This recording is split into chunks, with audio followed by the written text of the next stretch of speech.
Hello everyone, welcome to the Gate Academy. Good evening everyone.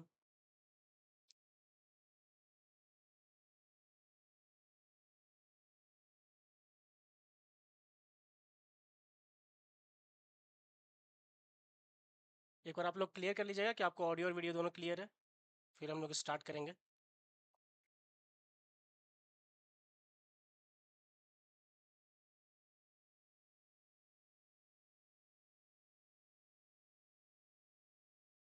Hello Danish.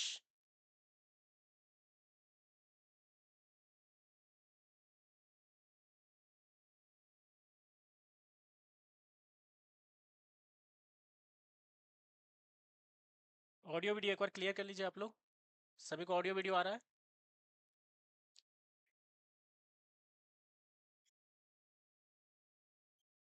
Okay. सो आप किन किन लोगों ने वो क्वेश्चंस ट्राई किया है? जो इंजीनियरिंग की पाठशाला है ना, उसमें हमने बहुत सारे एमसीक्यू क्वेश्चंस पोस्ट किए थे. आप लोग ट्राई करते हैं वो सारे क्वेश्चंस जो उसमें पोस्ट होते हैं?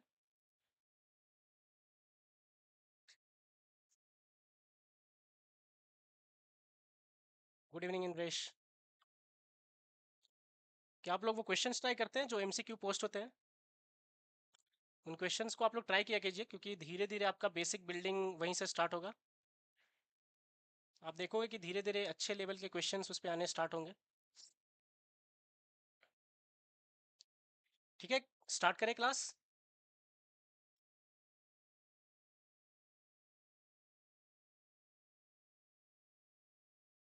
चलिए स्टार्ट करते हैं हम लोग क्लास को. ठीक है. सो अभी तक का जो जर्नी अगर हम लोग देखें तो अभी तक हम लोग क्या जर्नी किए हैं. जर्नी में हम लोग ये पता हो गया है कि डेटा स्ट्रक्चर एल्गोरिदम क्या होता है, और डेटा स्ट्रक्चर हम लोग स्टार्ट कर चुके थे, करेक्ट. और हम लोग डेटा स्ट्रक्चर जब स्टार्ट किए थे तो सबसे पहला जो था अपना अरे, उसको हम लोग किए थे. अरे का हम लोग बेसिक फंडा समझ लिए थे, और जो अपना जो प्रीवियस क्लास था उसमें हमने एक बेसिक सा प्रोग्राम करके. रिचा, आप क्वेश्चंस के बारे में पूछ रहे हो? कम्युनिटी पोस्ट में क्वेश्चंस डाले हुए होंगे. अगर आप इसे कम्युनिटी पोस्ट में जाओगे ना तो वहाँ पे बहुत सारे एमसीक्यू क्वेश्चंस और फिर इजी लेवल के एरे के क्वेश्चंस, ये सारे क्वेश्चंस वहाँ पे पोस्ट होते हैं. सो आप उन्हें देखा करो और उन्हें सॉल्व करने का ट्राई किया करो. हाँ ठीक है. तो एक हम लोग बेसिक अंडरस्टैंडिंग आ गया था अपना, और फिर हमने क्या किया था कि अरे का एक बेसिक सा क्वेश्चंस किया था प्रीवियस क्लास में, ठीक है. और हम लोग समझे थे कि किस तरीके से मिनिमम मैक्सिमम फाइंड करते हैं. दो तीन सॉल्यूशन हम लोग किए थे. निखिल वो भी स्टार्ट होंगे. अभी हम लोग जस्ट स्टार्ट ही किए ना. अभी अरे पे अगर आप लोग देखोगे तो एक बेसिक सा सेशन हुआ है अपना. इसके बाद अरे में विजुअलाइजेशन, क्योंकि सारे बच्चों को लेकर चलना है ना, क्योंकि आप देखोगे ना तो कॉलेज का आप लोग का जब प्लेसमेंट स्टार्ट होगा तो हर तरह की कंपनी स्टार्ट होती है. तो डिफिकल्ट लेवल के क्वेश्चंस जाने से पहले वो आपका एनालिसिस पूछती है कि आपका लॉजिकल कितना है कोडिंग में. अगर आप उसके एग्जैक्ट सॉल्यूशन भी नहीं बताओगे ना तब भी कंपनी आपको हायर कर लेगी, क्योंकि वो आपका अप्रोच जानती है कि कैसा है. तो अपने को लॉजिकल बिल्डिंग सॉल्व करना है, लॉजिक एक डेवलप करना है अपने को. अगर एक बार अपना लॉजिक डेवलप हो जाएगा ना तो हम लोग सारे क्वेश्चंस फिर स्टार्ट करेंगे, फोड़ना स्टार्ट कर देंगे. तो अभी अगर आप देखोगे ना कम्युनिटी पोस्ट में तो इजी लेवल का लेवल वन जो प्रॉब्लम्स है बस वो डाले गए हैं. जब हम लोग लेवल वन प्रॉब्लम्स कर लेंगे, कुछ होमवर्क उसमें से मैं दूंगा आप लोगों को. जब वो सारे क्वेश्चन सॉल्व हो जाएंगे तब लेवल टू पे आएंगे हम लोग. एंड देन लेवल थ्री का जो क्वेश्चन रहेगा वो रहेगा अपना क्रैकिंग द कोडिंग इंटरव्यू जो है बुक, उसके कुछ प्रॉब्लम्स हम लोग उठाएंगे.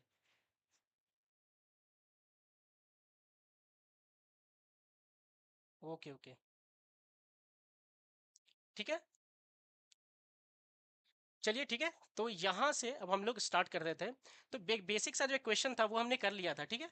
अब यहाँ से हम लोग क्या स्टार्ट करने वाले थे इस क्लास में, जो अपना सबसे पहला जो अंडरस्टैंडिंग है वो है कि अपने प्रीवियस क्लास में देखे थे कि हम लोग दो तीन सॉल्यूशन किए थे, उसके दो सॉल्यूशंस किए थे मिनिमम और मैक्सिमम निकालने का, ठीक है.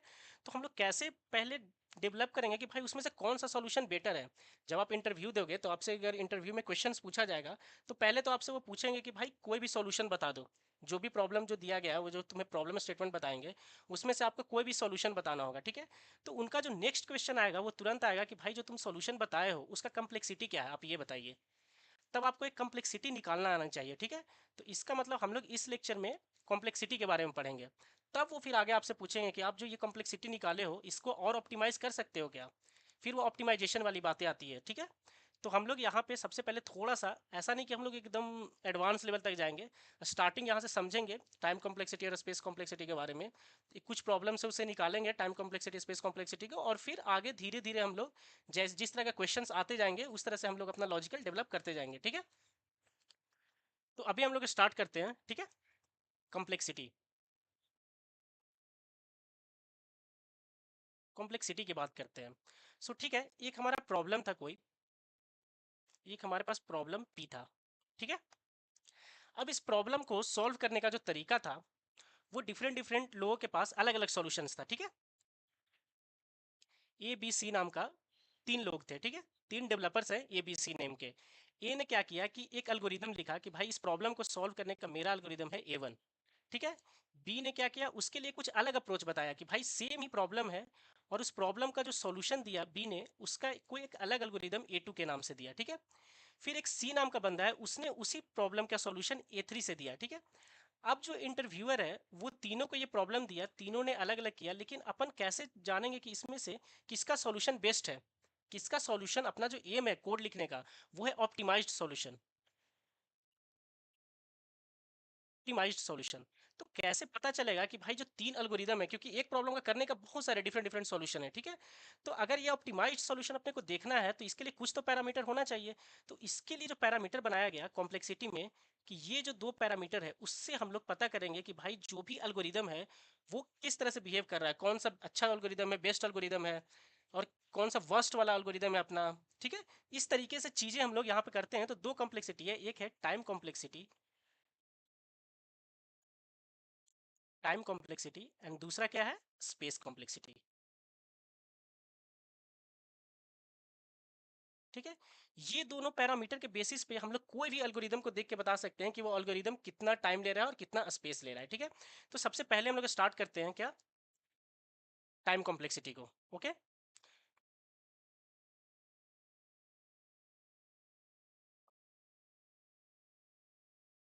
टाइम कॉम्प्लेक्सिटी,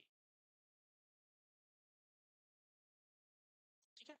अब अगर हम लोग कंप्यूटर में बात करें तो कोई भी जो टास्क होता है वो टाइम हम लोग यहाँ पे एग्जैक्ट टाइम नहीं बताने वाले हैं कि भाई 2 सेकेंड 5 सेकेंड, ऐसा नहीं बताने वाले हैं, क्योंकि वो सिस्टम डिपेंडेंट होगा। हो सकता है कि अलग अलग सिस्टम पे चलाए तो वो अलग अलग टाइम लेता है किसी चीज़ को एग्जीक्यूट करने में, करेक्ट।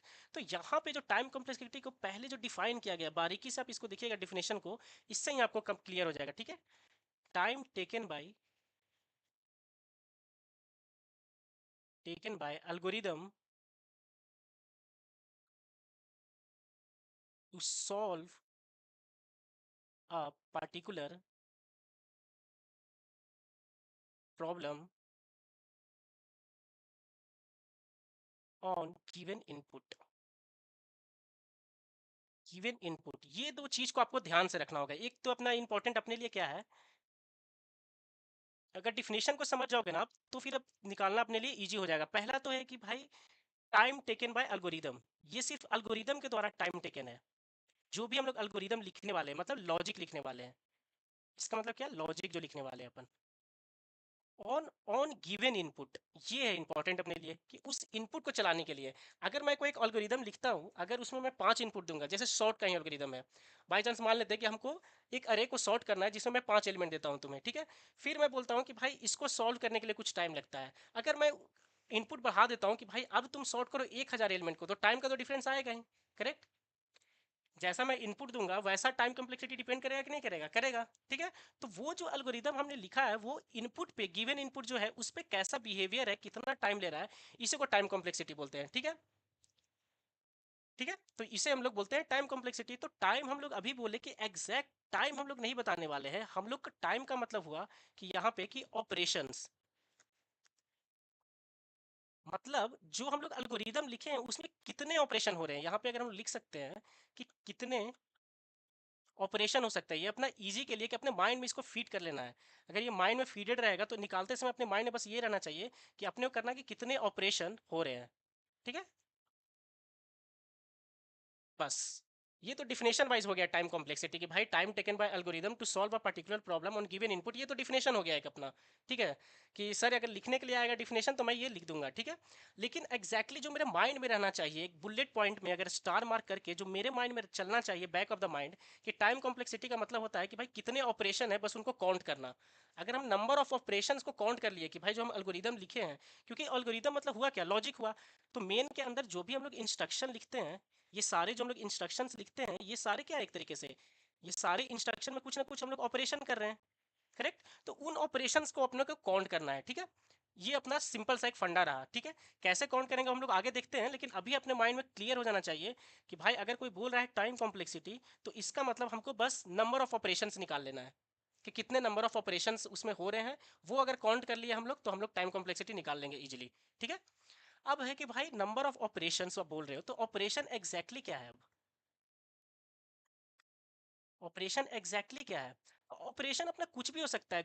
यहाँ पे अगर आप मैथमेटिकल कोई लिखते हैं तो प्लस माइनस मल्टीप्लिकेशन डिवीजन अपने कोड में अगर हम लोग कुछ भी करते रहेंगे मैथमेटिकल, वो ऑपरेशन हो सकता है।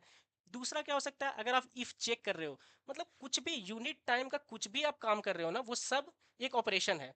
आप इफ एल्स चेक करोगे, ठीक है, इफ कंडीशन कोई चेक कर रहे हो, एल्स में आ रहा है ब्लॉक में आ रहा है, वो कोई लूप लगा रहे हो, फॉर लूप वाइल लूप कुछ भी कर रहे हो, तो ये सब करने में कुछ ना कुछ तो टाइम लेगा ना। वाइल लूप को चलाने में टाइम ले सकता है, इफ कंडीशन को एग्जीक्यूट करने में टाइम लगेगा। तो किसी भी चीज को जो हम लोग कंडीशंस वाइज है, वो सब भी अपने हो सकते हैं क्या, एक ऑपरेशन में अकाउंट हो सकता है, ठीक है, वो सब भी एक ऑपरेशन है। दूसरा, हम लोग रिटर्न स्टेटमेंट यूज करते हैं, गो टू यूज करते हैं, ये सारा चीज वेरिएबल को डिक्लेयर करते हैं इंट ए, तो ये सब भी क्या है, एक ऑपरेशन है।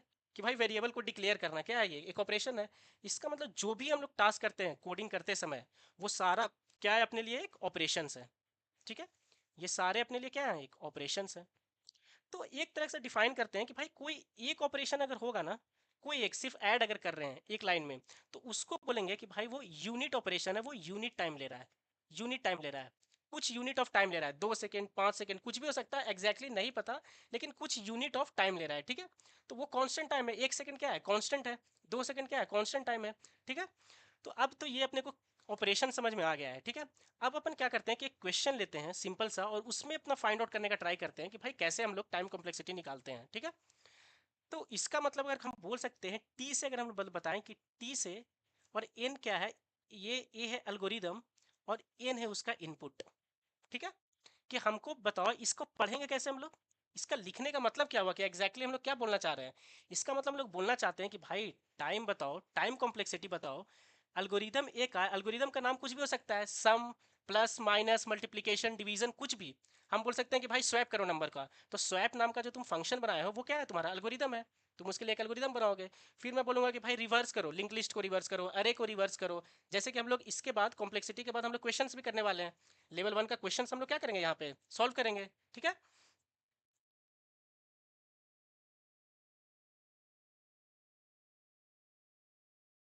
ठीक है, तो इसका मतलब ये एल्गोरिदम का जो मतलब कोई बोलता है, तो इसका मतलब ये फंक्शन का नेम है जो भी हम अपना काम करवाने वाले हैं। तो इसका मतलब उस फंक्शन जो तुम्हारा काम करने वाला है वही एल्गोरिदम है। उसका तुम टाइम कॉम्प्लेक्सिटी बताओ जब उस पे हम लोग इनपुट एन देते हैं। इनपुट क्या है, एन है, ठीक है। इनपुट एन का मतलब क्या होता है, जैसे बाई चांस मान लेते हैं कि हम बोलेंगे तुम्हें कि भाई एक अरे को सॉर्ट करके दिखाओ, तो तुम्हारा सबसे पहला क्वेश्चन क्या होगा कि भाई सॉर्ट मेरे को एक अरे दो। तो मैं तुम्हें अरे दूंगा, तो तुम पहले क्या करोगे, एक सॉर्ट नाम का फंक्शन लिखोगे। तो ये तुम्हारा एल्गोरिदम है, तुम कुछ लॉजिक लिखने वाले हो सॉर्ट नाम के फंक्शन के अंदर। फिर तुम इनपुट क्या दोगे, तुम बोलोगे कि भाई अगर सॉर्ट करना है तुम्हें अरे को, तो तुम अरे एक ऐसा इनपुट दो और उसका साइज दो कि अरे का साइज कितना है, 5 है, 6 है, क्या है। तुम ये साइज दो, तो इसका मतलब ये हुआ कि एक जो एल्गोरिदम है सॉर्ट नाम का, उस पर हम लोग जो इनपुट दे रहे हैं उसका टाइम कॉम्प्लेक्सिटी निकालना है, ठीक है। तो अभी इसमें बहुत सारे नोटेशन होते हैं, बिगो नोटेशन ये सारे होते हैं कि भाई मैक्सिमम क्या है, best case, worst case, average case, ये सारा कॉम्प्लेक्सिटी। लेकिन ये सब हम लोग अभी इस क्लास में नहीं देखेंगे क्योंकि हमारे लिए हेक्टिक हो जाएगा अगर हम लोग एक ही क्लास में हर चीज़ पढ़ लेंगे। तो आज के क्लास में अपने लिए टाइम कॉम्प्लेक्सिटी, स्पेस कॉम्प्लेक्सिटी कितना जानना जरूरी है, अभी अपन लोग बस उतना पढ़ेंगे और उस पर क्वेश्चंस करना स्टार्ट करेंगे।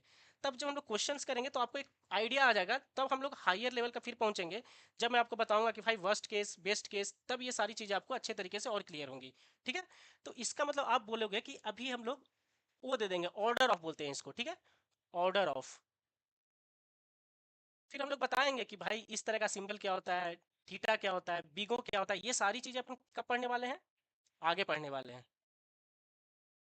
आगे की सीरीज में, आगे की सीरीज में होगा, जब रिक्वायर्ड होगा तब उस समय देखेंगे।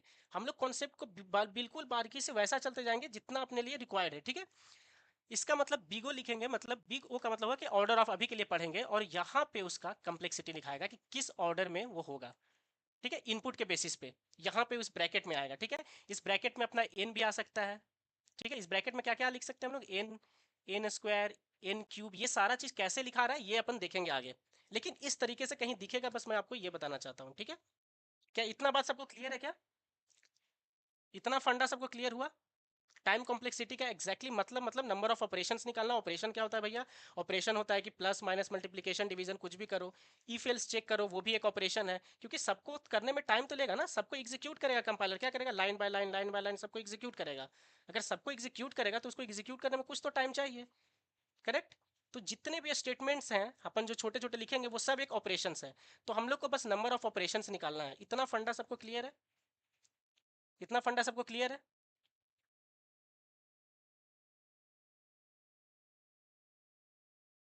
ठीक है, क्या अपन एक एग्जांपल जैसे अब समझे टाइम कॉम्प्लेक्सिटी निकालने का। चलिए एक हम लोग सिंपल सा एक एग्जांपल लेते हैं और फिर समझते हैं इस चीज़ों को, ठीक है। अब हम लोग क्या करते हैं, एक छोटा सा एक एग्जांपल लेते हैं अब, ठीक है, कि भाई हमारा यहाँ पे एक मेन फंक्शन है, ए नाम का एक फंक्शन है, ठीक है, ठीक है, ओके, ठीक है, ए नाम का एक अब मेरा फंक्शन है, ठीक है। अब ये क्या, ये सूडो कोड है, ऐसा मत आप लोग बोले लगिए कि सर यहाँ पे कुछ रिटर्न नहीं हो रहा है, यहाँ कुछ इनपुट नहीं। हम लोग एक सूडो कोड ले रहे हैं एक एग्जांपल के लिए, ए नाम का एक फंक्शन है। अब हम लोग देखते हैं कि इस फंक्शन में एग्जैक्टली क्या हो रहा है, ठीक है। फंक्शन में, इस फंक्शन में एग्जैक्टली क्या क्या हो रहा है, और देखते हैं कि टाइम कॉम्प्लेक्सिटी कैसे निकाल सकते हैं कि कितना टाइम ये लेने वाला है, ठीक है। तो इसका मतलब क्या हुआ कि यहाँ पे ए के अंदर आते ही हम लोग क्या करते हैं कि एक बंदा एक इंट ए एक वेरिएबल लेता है, ठीक है। इसके बाद क्या करता है, ए को 10 असाइन कर देता है। उसके बाद क्या करता है, उसके बाद इंट बी नाम का एक वेरिएबल लेता है और बी को 15 असाइन कर देता है, और फिर क्या बोलता है कि सी आउट कर दो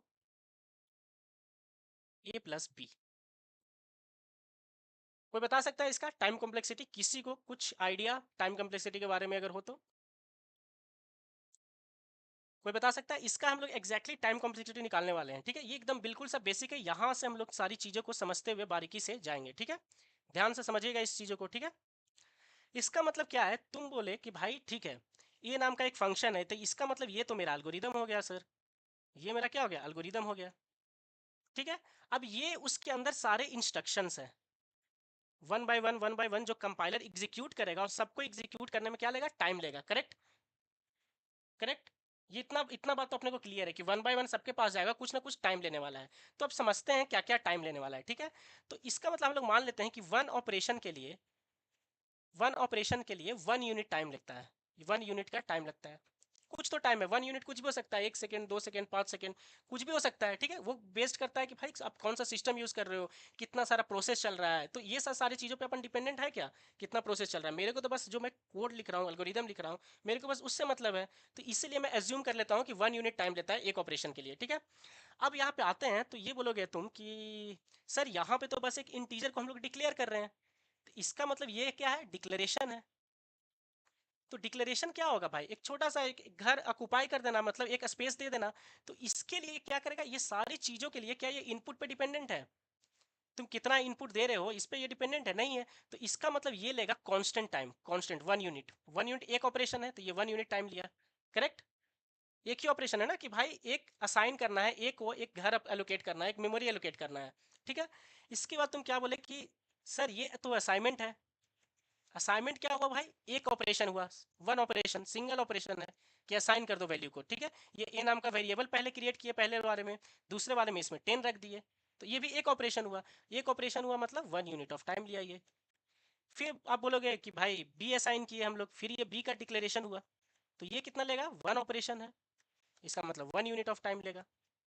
फिर बी को असाइन करना, ये बी नाम का मान लेते हैं यहाँ पे बनाया, ठीक है।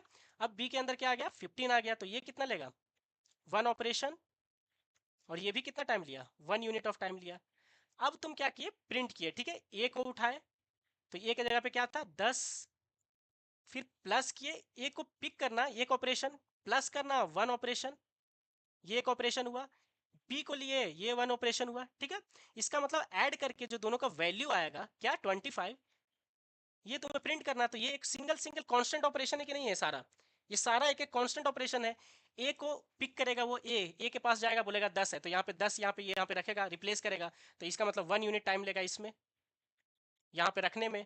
फिर प्लस, फिर यहाँ पे क्या करेगा भाई, 1 ऑपरेशन लेगा बी का वैल्यू को रखने में, बी का वैल्यू को रखने में, मतलब 15। अब 10 प्लस 15, अब ये कैलकुलेट करेगा, तो प्लस भी तो एक ऑपरेशन है, सिंगल ऑपरेशन है, तो इसका मतलब इसको कैलकुलेट करने के लिए लेगा, तो ये हो जाएगा 25। तो ये सारा क्या हुआ, हर किसी में हम लोग देखे कि एक एक unit of single single operation हो रहा है। तो अगर काउंट करोगे तुम तो 1 2 3 4, यहाँ पे 1 2 यूनिट, 3 यूनिट, 4 यूनिट, ये 5 यूनिट इसको असाइन करने में, 6 यूनिट इसको असाइन करने में, प्लस को सॉल्व करने में 7 यूनिट, मतलब टोटल 7 यूनिट ऑफ टाइम हमें लगा इसको इसको सारे को एग्जीक्यूट करने में, ये जो एल्गोरिदम है। करेक्ट? क्या सबको समझ में आया कि ये 7 यूनिट कैसा टाइम लिया, जो ये 7 यूनिट कैसे ले रहा है, ये समझ में आ गया आप लोग को?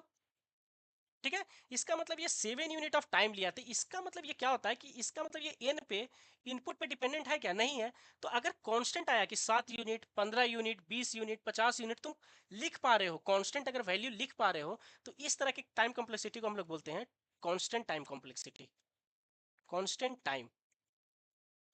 ठीक है, और कांस्टेंट टाइम को सर रिप्रेजेंट कैसे करेंगे, ऑर्डर में। तो इसका मतलब बोला जाता है ये कि ऑर्डर में अगर तुम्हें रिप्रेजेंट करना है, जो कि मैंने बोला था कि ऑर्डर ऑफ में, इसमें क्या लिखोगे, 1 लिखोगे कांस्टेंट टाइम कॉम्प्लेक्सिटी के लिए हमेशा। अगर तुम काउंट कर पा रहे हो कि भाई 10 ले रहा है, 15 ले रहा है, 20 ले रहा है, कितना टाइम ले रहा है, अगर कॉम्प्लेक्सिटी को तुम मेजर कर पा रहे हो, अगर वैल्यू उसका लिख पा रहे हो कांस्टेंट, तो तुम हमेशा ऑर्डर ऑफ 1 लिखोगे। इसका मतलब तुमसे पूछेगा कोई कि भाई ए ऑफ एक फंक्शन का क्या है कॉम्प्लेक्सिटी, टाइम कॉम्प्लेक्सिटी, तो इसका क्या हो गया टाइम कॉम्प्लेक्सिटी, ऑर्डर ऑफ 1। क्या आप सभी को क्लियर है ये? ऑर्डर ऑफ 1 का मतलब हुआ कांस्टेंट टाइम कॉम्प्लेक्सिटी, तुम बता पा रहे हो। इसका मतलब अगर उसमें कांस्टेंट कुछ ऑपरेशंस बस हो रहे हैं, तो इसका मतलब उसका टाइम कॉम्प्लेक्सिटी होगा कांस्टेंट टाइम कॉम्प्लेक्सिटी। करेक्ट है? बताइए क्या आप लोग सभी को समझ में आया ये कांस्टेंट टाइम कॉम्प्लेक्सिटी का कॉन्सेप्ट? तो बताइए फिर, नंबर ऑफ, हम लोग एल्गोरिदम्स की बात करेंगे, कितने टाइप्स ऑफ एल्गोरिदम होते हैं, फिर किस तरीके से हम लोग निकालते हैं कॉम्प्लेक्सिटी, इस टॉपिक पे आएंगे। ठीक है, बताइए आप सभी को क्लियर है क्या? कांस्टेंट टाइम कॉम्प्लेक्सिटी क्लियर हुआ?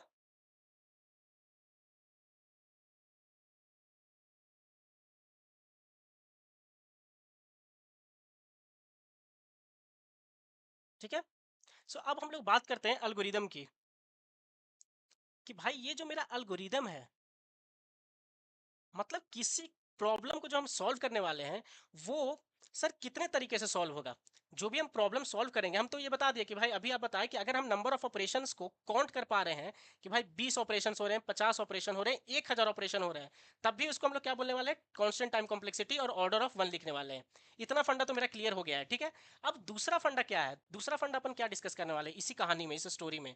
अब इस स्टोरी में अपन दूसरा चीज जो बात कर रहे हैं कि भाई तुम कोई भी प्रॉब्लम सॉल्व करो दुनिया का, कोई भी प्रॉब्लम सॉल्व कर रहे हो, तो वो दो ही तरीके से होगी। पहला जो तरीका है वो है इटरेटिव, इटरेटिव वे है सॉल्व करने का, और दूसरा है रिकर्सिव वे सॉल्व करने का। अच्छा, ठीक है, इसका मतलब हम लोग कोई भी एल्गोरिदम लिखे, किसी भी प्रॉब्लम्स का अगर हम लोग सॉल्यूशन लिख रहे हैं, तो उसके लिखने का दो वे होगा, एक होगा इटरेटिव वे और एक होगा रिकर्सिव वे। ठीक है, अब रिकर्सिव वे क्या होता है, ये अपन अब थोड़ा बाद में समझेंगे आगे का लेक्चर्स में, जब हम लोग रिकर्सन पढ़ेंगे उस टाइम पे। अभी हम लोग कॉन्सेंट्रेट करते हैं कि भाई ये इटरेटिव वे क्या होता है, कैसे पहचानेंगे कि जो हम लोग एल्गोरिदम लिख रहे हैं वो इटरेटिव वे में है, इटरेटिव एल्गोरिदम है मेरा। ठीक है, तो उसको पहचानने का तरीका है कि उस एल्गोरिदम में या तो ऑपरेशंस हो रहे होंगे, ऑपरेशंस हो रहे होंगे जो हम लोग बात किए, और दूसरा क्या है कि उसमें लूप होगा। अच्छा ठीक है, लूप हो भी सकता है, नहीं भी हो सकता है, या तो हो सकता है कि सिर्फ ऑपरेशन हो, और या तो हो सकता है कि ऑपरेशन एंड लूप हो, बस इतना ही रहेगा उसमें। उसमें कोई भी रिकर्शन का यूज नहीं होगा। रिकर्शन हम लोग बाद में देखेंगे। रिकर्शन का मतलब होता है कि एक फंक्शन खुद को कॉल कर रहा है, जैसे ए फंक्शन है ना, तो इसके अंदर कुछ हम लोग ऑपरेशंस किए, इसके बाद ए क्या किया कि खुद को कॉल कर लिया। अगर ये एन पे था तो हो सकता है कि n/2 पे ये खुद को कॉल करे। अपन बाद में इस चीज को समझेंगे, ये पूरा फंडा कि भाई क्या होता है रिकर्शन। लेकिन कुछ इस तरह का चीज हो कि जिसमें रिकर्शन फंक्शन खुद को कॉल करेगा, तो उसको रिकर्सिव वे से हम लोग बोलते हैं कि वो प्रॉब्लम सॉल्व हो रहा है। ठीक है, अभी अपना कंसंट्रेशन रिकर्सन की तरफ बिल्कुल नहीं है। अभी अपने को समझना है कि भाई इटरेटिव प्रॉब्लम कैसे है, क्या होता है। इटरेटिव प्रॉब्लम को कैसे समझेंगे कि भाई उसमें कुछ ऑपरेशंस हो रहे हैं और उसमें लूप हो। ठीक है, तो अभी हम लोग जितने भी सॉल्यूशंस करेंगे वो सारे इटरेटिव वे में होने वाले हैं। या तो हम लोग सिर्फ कुछ ऑपरेशंस करेंगे, इफ एल्स चेक ये वगैरह यही सब कुछ करेंगे, या तो ज़्यादा से ज़्यादा उसमें लूप यूज़ कर सकते हैं। हो सकता है कि सिंगल लूप यूज़ करे, या हो सकता है कि नेस्टेड डबल लूप यूज़ करे, 3 लूप यूज़ करना पड़ जाए, बट प्रॉब्लम का सॉल्यूशन हम लोग लूप से ही लेकर आएंगे। करेक्ट, उस तरह का सॉल्यूशन को हम लोग बोलते हैं इटरेटिव वे से सॉल्व करना किसी प्रॉब्लम को। ठीक है, तो इसका मतलब अगर हम लोग सिर्फ इटरेटिव वे वाले प्रॉब्लम्स को सॉल्व करने वाले हैं, अभी जितना भी फंडा है सारा, तो इसका मतलब हमें आना चाहिए रिकर इटरेटिव वे में जितने प्रॉब्लम्स हैं उनका टाइम कम्प्लेक्सिटी निकालने के लिए। ठीक है, तो इसका मतलब अब अपना सिंप्लीफाई हो गया कि अभी जो हम लोग समझने वाले हैं कि इटरेटिव वे का टाइम कम्प्लेक्सिटी कैसे निकालते हैं, ये बता सकते हैं क्या सर? इसका मतलब जो नेक्स्ट क्वेश्चन है अपना, कि अगर हम लोग को पता ही है कि भाई सिर्फ ऑपरेशन और लूप रहने वाला है, तो ऑपरेशन का तो हम लोग टाइम कॉम्प्लेक्सिटी निकाल लिए। सर अभी तो हम लोग निकाले कि अगर तुम ऑपरेशन को काउंट कर पा रहे हो, तो इसका मतलब order of one time complexity होगा, मतलब कांस्टेंट होगा, कांस्टेंट टाइम कॉम्प्लेक्सिटी। इसका मतलब सर अगर हम लोग लूप का भी टाइम कॉम्प्लेक्सिटी निकालना सीख जाए, अगर हम लोग लूप का भी टाइम कॉम्प्लेक्सिटी निकालना सीख जाए, तो इसका मतलब हम लोग सारे इटरेटिव प्रॉब्लम्स का टाइम कॉम्प्लेक्सिटी निकाल सकते हैं। करेक्ट है, ये हम लोग बोल सकते हैं कि नहीं बोल सकते हैं कि जब तक हम लोग रिकर्सन तक नहीं पहुंचते हैं सर, तब तक मेरे सारे प्रॉब्लम्स क्या है, इटरेटिव है। सारा अल्गोरिदम्स जितना भी हम लिखेंगे सब इटरेटिव लिखेंगे। और अगर हमें पता है कि इटरेटिव में सिर्फ ऑपरेशन या तो फिर लूप, ये यही दोनों चीज रहने वाले हैं, तो ऑपरेशन का तो मेरे को टाइम कॉम्प्लेक्सिटी समझ में आ गया सर, ऑर्डर ऑफ वन। वो तो अभी आप बताएं कि अगर इफ एल्स ये सारी चीजें हैं, प्लस माइनस मल्टीप्लीकेशन रिटर्न, ये सारी चीजें हो रही है, तो ये सारे ऑपरेशंस का कांस्टेंट ऑफ वन होने वाला है। तो आप अब जो नेक्स्ट है वो आप मेरे को बता दो कि लूप का कैसे निकालते हैं। अगर आप बता दो कि लूप का कैसे निकालते हैं हम लोग, किस तरीके से टाइम कॉम्प्लेक्सिटी, इसका मतलब मेरा काम खत्म हो गया अभी के लिए। जब तक आप रिकर्शन स्टार्ट नहीं करते हो, तब तक मेरा काम बन गया कि मैं सारे एल्गोरिदम्स का बता सकता हूँ टाइम कॉम्प्लेक्सिटी। करेक्ट है? ठीक है, क्या ये चीज़ सभी को क्लियर है? क्या आप सभी को ये चीज़ क्लियर हो गया? तो क्या हम लोग स्टार्ट करें कि इटरेटिव वे में कैसे हम लोग टाइम कॉम्प्लेक्सिटी निकालते हैं लूप का? ठीक है, तो यहाँ से अपना जनरेट होता है नेक्स्ट जो टॉपिक है, कि सर आप ये अब बताओ नेक्स्ट टॉपिक में कि भाई एक लूप का टाइम कॉम्प्लेक्सिटी कैसे निकालते हैं।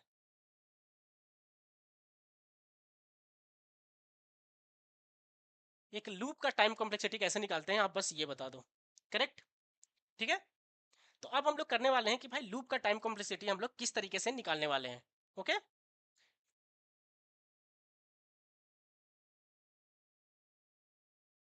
ठीक है, सो यहाँ से हम लोग लूप का टाइम कॉम्प्लेक्सिटी निकालेंगे। ठीक है, तो अब लूप है जो अपना, इसका मतलब क्या होता है, फॉर लूप की हम लोग बात करते हैं पहले, क्योंकि मोस्टली प्रॉब्लम्स में हम लोग फॉर लूप यूज करते हैं, वाइल लूप का भी देखेंगे, लेकिन पहले हम लोग फॉर लूप को समझते हैं और फॉर लूप का टाइम कॉम्प्लेक्सिटी निकालने का हम लोग ट्राई करते हैं। ठीक है, तो इसका मतलब क्या है कि एक एग्जांपल लेते हैं। अब इसके लिए हम लोग सिर्फ एग्जांपल से समझेंगे, तो हम लोग एग्जांपल वन लेते हैं। ठीक है, आप लोग सब अच्छे से समझते जाइएगा, और अगर जिनको आंसर आएगा वो आंसर दे जाइए। कुछ भी डाउट हो आपको, आप तुरंत यहाँ पे चैट बॉक्स में लिख सकते हैं अपना डाउट। ठीक है, कि यहाँ पे समझ में नहीं आया, हम लोग फिर से उसको रिपीट कर सकते हैं।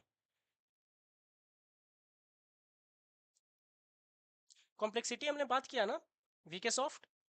कॉम्प्लेक्सिटी का मतलब हम लोग जब ये लेक्चर स्टार्ट हुआ था ना, उसी समय हम लोग स्टार्ट किए थे कि भाई कोई भी जो एल्गोरिदम है उसको हम लोग स्टार्ट कैसे करते हैं, टाइम और स्पेस के बेसिस पे मेजर करते हैं। तो टाइम कॉम्प्लेक्सिटी का मतलब हुआ कि भाई एल्गोरिदम कितना टाइम ले रहा है ये निकालना। स्पेस कॉम्प्लेक्सिटी का मतलब हुआ कि भाई स्पेस कितना ले रहा है मेरा एल्गोरिदम, कितना कॉम्प्लेक्सिटी है उसको सॉल्व करने में, अगर उस एल्गोरिदम को चलाएं तो ये होता है। ठीक है,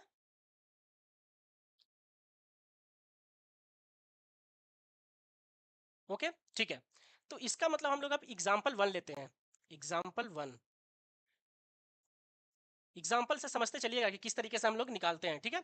अब एग्जाम्पल 1 लिए कि यहाँ पे ए नाम का एक मेरा फंक्शन था, ठीक है। वो कुछ इनपुट n लेता है, एक अरे लेता है, मान लो कि ए आर आर नाम का एक अरे लेता है जिसका साइज क्या है, n है, ठीक है। जिसका साइज क्या है, n है, ठीक है। अब हम लोग क्या करने वाले, यहाँ पे उसका लॉजिक लिखा हुआ है, ये है इसका अल्गोरिदम, ए अल्गोरिदम है अपना, ठीक है।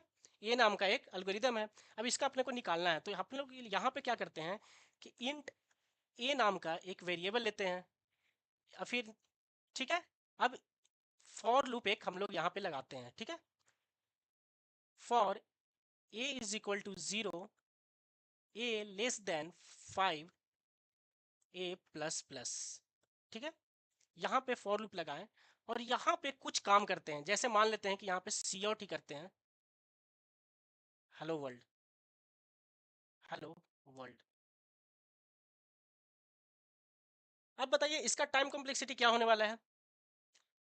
तो सर बिल्कुल सिंपल है। तो हम लोग का जो माइंड में जो क्लियर था कि number of operation, time complexity का मतलब ही हुआ कि नंबर ऑफ ऑपरेशन निकालना सर, ठीक है। ये हम लोग पढ़ चुके हैं। अगर नंबर ऑफ ऑपरेशन निकालना है तो चलते हैं, ठीक है। तो नंबर ऑफ ऑपरेशन कहाँ से काउंट करना स्टार्ट करते थे बताइए आप लोग। फंक्शन के अंदर आएंगे ना, यहाँ से स्टार्ट करेंगे अपन कहानी।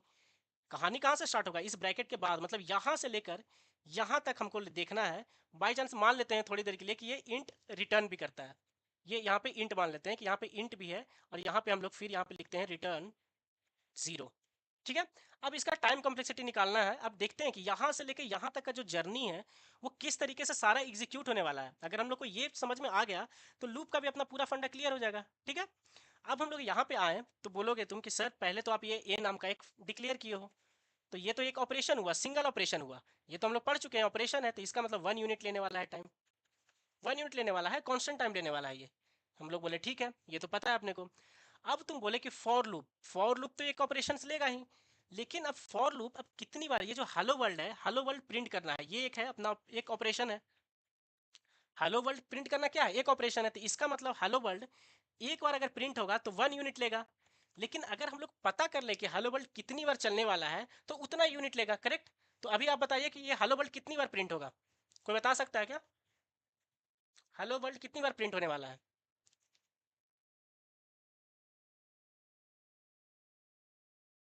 हेलो वर्ल्ड अपना कितनी बार प्रिंट होने वाला है। तो अगर आप देखोगे तो ये लूप कितनी बार चलेगा, 5 टाइम्स चलेगा, ये 5 बार, 5 टाइम्स। ये लूप कितनी बार चलने वाला है, 5 टाइम्स चलने वाला है। 0, 1, 2, 3 एंड 4 इसके लिए चलने वाला है, ठीक है। तो ए इज इक्वल टू 0 तुम बोलोगे कि भाई ये असाइनमेंट है तो ये 1 यूनिट ऑफ ऑपरेशन लेगा। ये भी क्या है, कंपैरिजन है, बार बार चेक करेगा, 5 बार कंपेयर करेगा, तो ये भी 1 यूनिट। ए प्लस प्लस मतलब ए को एक से बढ़ाना, तो ये भी एक ऑपरेशन हुआ, एडिशन है। तो ये सब कांस्टेंट टाइम ले रहा है, लेकिन एग्जैक्टली ये प्रिंट कितनी बार हो रहा है हेलो वर्ल्ड अपना, ये हो रहा है, तुम बोलोगे कि सर ये 5 टाइम्स हो रहा है हेलो वर्ल्ड। 0 के लिए एक बार प्रिंट होगा हेलो वर्ल्ड, लूप जब आएगा तो फिर यहाँ पे प्रिंट होगा hello world, hello world, hello world, hello world, मतलब ये टोटल 5 टाइम्स हुआ। तो इसका मतलब 5 बार प्रिंट होने के लिए 5 यूनिट लेगा, 5 यूनिट होगा, करेक्ट। 5 यूनिट लेगा। तो इसका मतलब तुम बोले कि हर जगह तो मेरे को कांस्टेंट ही दिखा, सर यहाँ पे कांस्टेंट दिखा, ये 5 बार चला कांस्टेंट दिखा, रिटर्न 0 ये भी कांस्टेंट टाइम लिया, मतलब 1 यूनिट लिया। तो इसका मतलब हम लोग काउंट कर सकते हैं कि 1, 5 ये, 6, 7 ये, चेक करना 5 बार, इस तरीके से मतलब हम लोग काउंट कर सकते हैं, करेक्ट। तुमने क्या बोला कि हम इसको काउंट कर सकते हैं, ये सारे को काउंट कर सकते हैं कि भाई एट द एंड हो सकता है कि 20 यूनिट टाइम लेगा, सबको जोड़े तो हो सकता है कि 50 यूनिट ले। लेकिन हम बता पा रहे हैं अभी भी कि एक कांस्टेंट यूनिट ऑफ टाइम लेगा, ये 50, 10, 15 हम लोग काउंट कर पा रहे हैं। तो अगर तुम काउंट कर पा रहे हो तो इसका मतलब इसका ए का टाइम कॉम्प्लेक्सिटी क्या होगा बताइए आप लोग। ए का जो टाइम कॉम्प्लेक्सिटी है एन इनपुट के लिए, इनपुट कितना हम लोग यहाँ पे हमेशा इनपुट लिखते हैं, तो इनपुट हम लोग कहाँ पे दिए, इसका एन दिए, एन साइज का अरे दिए ना। तो इसका मतलब उसका भी क्या हो गया, ऑर्डर ऑफ 1। ये सबको क्लियर हुआ क्या, ये सबको क्लियर हुआ, ये सबको क्लियर हुआ, ठीक है, ये सबको क्लियर हो गया। तो इसका मतलब ये हुआ कि अपन अब बुलेट पॉइंट लिख सकते हैं नोट करके, यहाँ पे एक अपन लिखते हैं नोट, ऐसे note. Case one, case one ये है कि अगर मेरा फॉर लूप है, फॉर लूप में कुछ भी लिख रहा हूँ, i is equal to 0, I less than यहाँ पे आई प्लस प्लस ऐसे करके, और कुछ यहाँ पे ऑपरेशन होने जा रहा है, क्योंकि हम लोग सिर्फ लूप को देखने वाले हैं। यहाँ पे कुछ ऑपरेशंस होंगे, कुछ भी ऑपरेशंस हो सकता है, कितनी बार चलेंगे, जैसे अब यहाँ पे प्रिंट करवाए थे, यहाँ पे जो हम लोग लिखते हैं ना, वो अगर ये कुछ कांस्टेंट हुआ, जैसे अगर यहाँ पे कुछ कांस्टेंट सी हुआ, सी मतलब कुछ कांस्टेंट वैल्यू हुआ सर, मतलब आई लेस देन 5 हुआ, 10 हुआ, 1000 हुआ, 1100 हुआ, कुछ भी अगर तुम कोई वैल्यू लिख रहे हो कांस्टेंट, तो इसका मतलब हम लोग काउंट कर सकते हैं कि कितनी बार लूप चलने वाला है, एग्जैक्ट तुम बता सकते हो। अगर मैं वहां पे 5 लिखूंगा तो तुम बोलोगे कि भाई ये 5 बार चलेगा लूप, अगर मैं वहां पे 50 बोलूंगा तो तुम बोलोगे 50 बार चलेगा सर लूप। अगर तुम ये चीज बोल सकते हो कि कोई कांस्टेंट वैल्यू है, तो इसका मतलब फॉर लूप का इस केस में टाइम कॉम्प्लेक्सिटी क्या होने वाला है? टाइम कॉम्प्लेक्सिटी सर होगा यहाँ पे ऑर्डर ऑफ 1, मतलब कांस्टेंट ही होगा, क्योंकि हर चीज हम लोग बता पा रहे हैं ना कि कितना ऑपरेशन हो रहा है, कितना बार लूप चल रहा है, सब चीज बता पा रहे हैं, पूरा कहानी हम लोग बता सकते हैं। जब टोटल स्टोरी तुम बता पा रहे हो तो इसका मतलब हम लोग ऑर्डर ऑफ 1 लिखने वाले हैं। जैसे प्रीवियस क्वेश्चन में क्या था, आई लेस देन 5 था, तो हम लोग बता पा रहे थे कि भाई 5 बार चलेगा वो, तो ऑर्डर ऑफ 1 लिख दिए। इतना फंडा क्लियर हुआ क्या? इतना फंडा क्लियर है? केस 1 क्लियर है सभी को? क्या केस 1 सभी को क्लियर है? ठीक है, केस 1 सभी को क्लियर है, ठीक है। अब हम लोग डिस्कस करते हैं केस 2 के बारे में कि सर केस 2 में क्या होने वाला है। केस 2 में अपन क्या करने वाले हैं कि फॉर लूप तो चलेगा अपना, बट ये आई लेस देन, ये कोई वेरिएबल होगा, इनपुट साइज होगा, इनपुट साइज होगा, ठीक है। और ये आई प्लस प्लस भी हो सकता है, I is equal to I plus, कुछ भी कांस्टेंट हो सकता है, I is equal to I plus 1, I is equal to I plus 2, कुछ भी यहाँ पे क्या हो सकता है, आई प्लस प्लस लिखोगे तो इसका मतलब ये क्या है, I is equal to I plus 1, एक बार ये बढ़ा सकते हो, I is equal to I plus 2 लिख सकते हो, या फिर I is equal to I minus 1, कुछ भी ऐसा ऑपरेशन लिख ले, लीनियर लीनियर कुछ भी ऑपरेशन हो रहा है, करेक्ट। तब क्या होने वाला है इस केस में, जब ये इनपुट साइज है, मतलब वेरिएबल है, ये वेरिएबल है। अब मैं 5 6 7 8 ऐसा नहीं लिख रहा हूँ, अब मैं डायरेक्टली एन इस तरीके से लिख रहा हूँ, n to n, two to the power n, कुछ ऐसा वेरिएबल के फॉर्म में लिख रहा हूँ मैं। अगर मैं यहाँ पे सी के जगह पे टू टू द पावर 5 लिखता, तब भी होता ना अपना कांस्टेंट टाइम, क्योंकि तब भी तुम बता पा रहे हो टू टू द पावर 5 कि कितनी बार एग्जीक्यूट होगा। टू टू द पावर 100 लिखता, तब भी तुम कांस्टेंट ही टाइम होता, क्योंकि तब भी तुम वैल्यू बता पा रहे हो, लेकिन वेरिएबल नहीं। और नीचे वाले देखोगे केस 2 में तो एक वेरिएबल है। तो इस केस में क्या होने वाला है, इस केस में अपन क्या करने वाले हैं कि लूप के बेसिस पे करने वाले हैं कि कितनी बार ये चलेगा, ठीक है। तो इसका मतलब अब मेरा ए नाम का एक फंक्शन था, जिसमें ए आर नाम का एक अरे ले रहे हैं, जिसका इनपुट क्या है, इन है, ठीक है। अब मैं क्या कर रहा हूँ कि यहाँ पे इंट आई नाम का एक वेरिएबल ले रहा हूँ। अब मैं क्या बोल रहा हूँ कि for int i is equal to 0, I less than n, I plus plus. और यहाँ पे सर मैं कर रहा हूँ कि सी आउट, ये बोल रहा हूँ हेलो वर्ल्ड, हेलो वर्ल्ड। अब कोई बताए ये कितनी बार चलेगा, एग्जैक्टली कितनी बार ये लूप चलने वाला है, बताइए आप लोग कितनी बार चलने वाला है ये लूप। इसका मतलब सर मुझे तो नंबर ऑफ ऑपरेशन ही बताना था।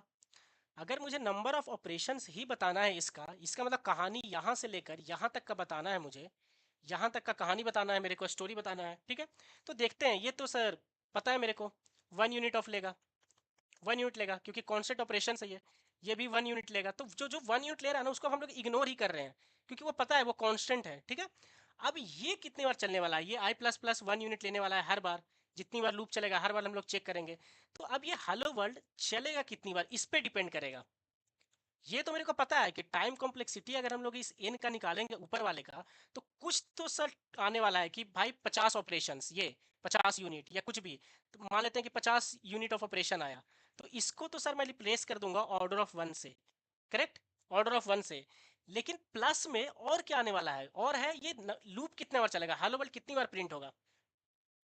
तो कोई बंदा बोला कि ये हेलो वर्ल्ड अगर तुम एन के जगह पे 5 रखोगे तो 5 टाइम्स चलेगा, अगर इस एन के जगह पे सर हम लोग 10 रखेंगे तो हेलो वर्ल्ड 10 टाइम्स प्रिंट होगा, अगर कोई बंदा 1000 रखेगा तो इसका मतलब ये 1000 टाइम प्रिंट होगा। इसका मतलब डिपेंड किस पे कर रहा है ये हेलो वर्ल्ड प्रिंट होना, तो सर ये डिपेंड कर रहा है एन की वैल्यू पे।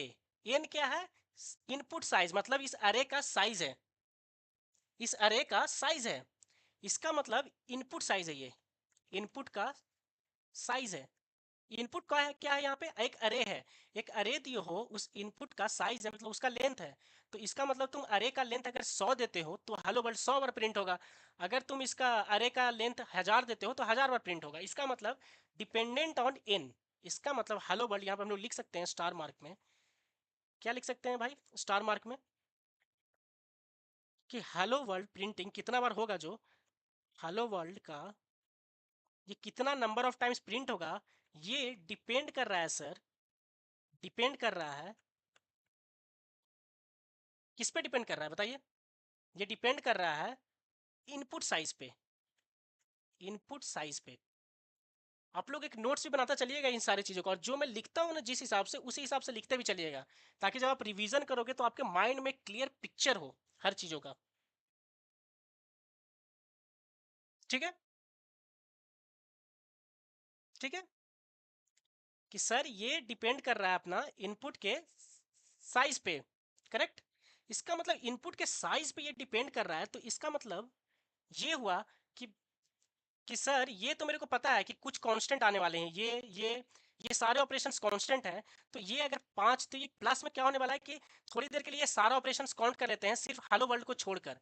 ठीक है, तो इसका मतलब तुम बोलोगे कि टाइम कॉम्प्लेक्सिटी जो है ना सर, वो मान लेते हैं कि सारा ऑपरेशंस काउंट कर लिए, तो सर आया 10 ऑपरेशंस, 10 ऑपरेशन आया, और प्लस में हेलो वर्ल्ड कितनी बार प्रिंट कर रहा है एन पे, तो एन पे बोला कि भाई 50 है, मैं एन 50 लगता हूँ, तो तुम बोलोगे कि सर 50 टाइम्स प्रिंट होगा, मतलब 50 ऑपरेशन हुआ।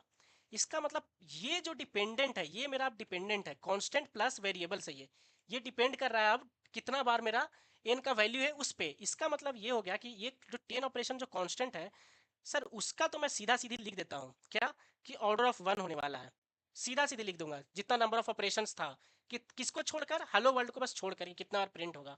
और हेलो वर्ल्ड जो है ना सर, वो है ऑर्डर ऑफ, यहाँ एन लिखूंगा क्योंकि मेरे को पता ही नहीं है। अगर कोई बंदा लिखेगा 50 बार लूप चलेगा, तो मैं एन के जगह पे 50 लिख दूंगा, ऑर्डर ऑफ 50, और ऑर्डर ऑफ 50 फिर से ऑर्डर ऑफ 1 बन जाएगा। तो इसका मतलब ये एन पे डिपेंडेंट है सर। तो इसका मतलब ये कांस्टेंट जो टाइम है वो निग्लिजिबल है, इसके सामने निग्लिजिबल एकदम छोटा है।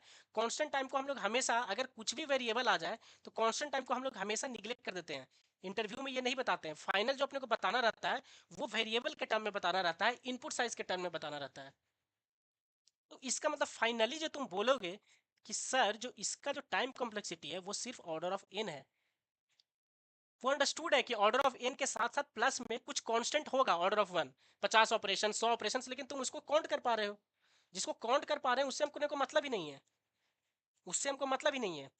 इनपुट का साइज हम 50 लेंगे तो 50 चलेगा, मतलब टाइम ज़्यादा लगेगा। मतलब टाइम तुम अगर देखोगे तो इसका मतलब एक तरीके से वेरी कर रहा है। अगर तुम देखोगे कि इनपुट के साइज पे ये तुम्हारा टाइम है और ये तुम्हारा इनपुट है, तो तुम देख रहे होगे कि अप्रोक्सीमेटली लीनियरली ऐसे जा रहा है ऑर्डर ऑफ एन में। इसका मतलब कम इनपुट लिए तो देखो कम टाइम लगेगा, करेक्ट। एक अरे को मेरे को सॉर्ट करना है तो मैं इनपुट 5 लूंगा, तो देखो कम टाइम लग रहा है मेरा यहाँ पे, कम टाइम ही है। ठीक है, अब देखो मैं इनपुट इतना ज़्यादा ले लिया, इतना, तो अब देखो टाइम भी मेरा ज़्यादा लगने लगा।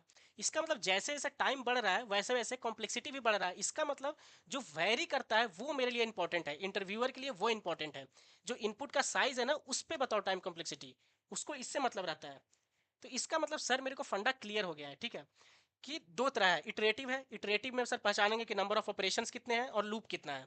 ठीक है, लूप का हम लोग ऑपरेशंस फाइंड कर लेंगे, और नंबर ऑफ ऑपरेशंस का, नंबर ऑफ ऑपरेशंस का अपने को पता है कि कांस्टेंट कांस्टेंट आता है, तो उसको डायरेक्टली ऑर्डर ऑफ 1 लिख सकते हैं, और उसको हम लोग निगलेक्ट भी कर सकते हैं एट द एंड, क्योंकि हम लोग को वेरिएबल पे दिखना है। तो वेरिएबल कहाँ मिल सकता है सर, तो तुम बोलोगे कि भाई वेरिएबल मिल सकता है लूप के अंदर। तो लूप में कैसे मिलेगा, अगर कांस्टेंट है लिखा हुआ आई लेस देन कुछ लिखा हुआ है कांस्टेंट, तो फिर ऑर्डर ऑफ 1 हो जाएगा, क्योंकि तुम्हें बता सकते हो, तुम एग्जैक्टली उस प्रॉब्लम में बता रहे हो। लेकिन अगर तुम्हारा एन है, वेरी कर रहा है, बार बार तुम अरे का इनपुट चेंज करोगे, बार बार तुम चेंज करने वाले हो, तब तुम्हारा वेरी करेगा, और ये ऑर्डर ऑफ एन यहाँ पे आ जा रहा है। क्या ये बात सबको क्लियर है? इतना फंडा क्लियर हो गया है सबको? क्या इतना फंडा सबको क्लियर हो गया है? सर ठीक है, लूप का तो मेरे को पता चल गया, केस 2 का। अब केस 3 बताइए, केस 3 में अपन क्या डील करने वाले हैं, अब ये भी बताइए। ये लास्ट है अपना टाइम कॉम्प्लेक्सिटी का, केस 3 जो है। केस 3 में मैं नेस्टेड लूप लूंगा। अच्छा, नेस्टेड लूप का मतलब सर, नेस्टेड लूप का मतलब एक लूप के अंदर दूसरा लूप, ऐसा? ठीक है, एक लूप के अंदर दूसरा लूप, ऐसा कुछ फंडा यहाँ पे यूज करने वाले हैं। तो ठीक है, एक ए नाम का एक एल्गोरिदम है जिसमें इसने एक अरे लिया है और इनपुट साइज n लिया है। ठीक है, अब क्या है, अब क्या कहानी है, अब कहानी यहाँ से ये स्टार्ट होता है कि हम लोग एक इंट आई लेते हैं और यहाँ पे एक फॉर लूप स्टार्ट करते हैं, I is equal to 0, I less than n I plus plus. ठीक है, इसके बाद इसके अंदर फिर से इस लूप के अंदर अब देखोगे कि अब यहाँ पे ऑपरेशंस लिखाने वाला है, तो इसके अंदर मैं एक और लूप ले ले रहा हूँ, फॉर लूप कि जे, जे नाम का एक वेरिएबल ले लेता हूँ, जे नाम का भी। ठीक है, एक आई और जे नाम का। ठीक है, J is equal to 0, J less than n, J plus plus. ठीक है, अब इस फॉर लूप के अंदर मैं एक सी आउट लिख रहा हूँ, हेलो वर्ल्ड, हेलो वर्ल्ड। अब आप लोग बता सकते हैं क्या कितनी बार ये हेलो वर्ल्ड प्रिंट होगा, इस केस में कितनी बार प्रिंट होने वाला है, इस केस में कितनी बार प्रिंट होने वाला है? सबको पता है क्या कि कैसे चलता है एकदम फॉर लूप? फॉर लूप का फंक्शनैलिटी सबको पता है क्या? सबको फंडा पता है क्या एकदम फॉर लूप का, कि किस तरीके से फॉर लूप एग्जैक्टली सर काम करता है? मेरे को दिखता है फॉर लूप की एग्जैक्टली कैसे चलता है, कि सर पहले इनिशियलाइज करते हैं आई इज इक्वल टू 0 को, फिर सर उसके अंदर जाते हैं, सारी चीज़ों को एग्जीक्यूट करते हैं, कंडीशन चेक करते हैं, फिर इंक्रीमेंट करते हैं। ये सारा चीज़ हर किसी को पता है क्या?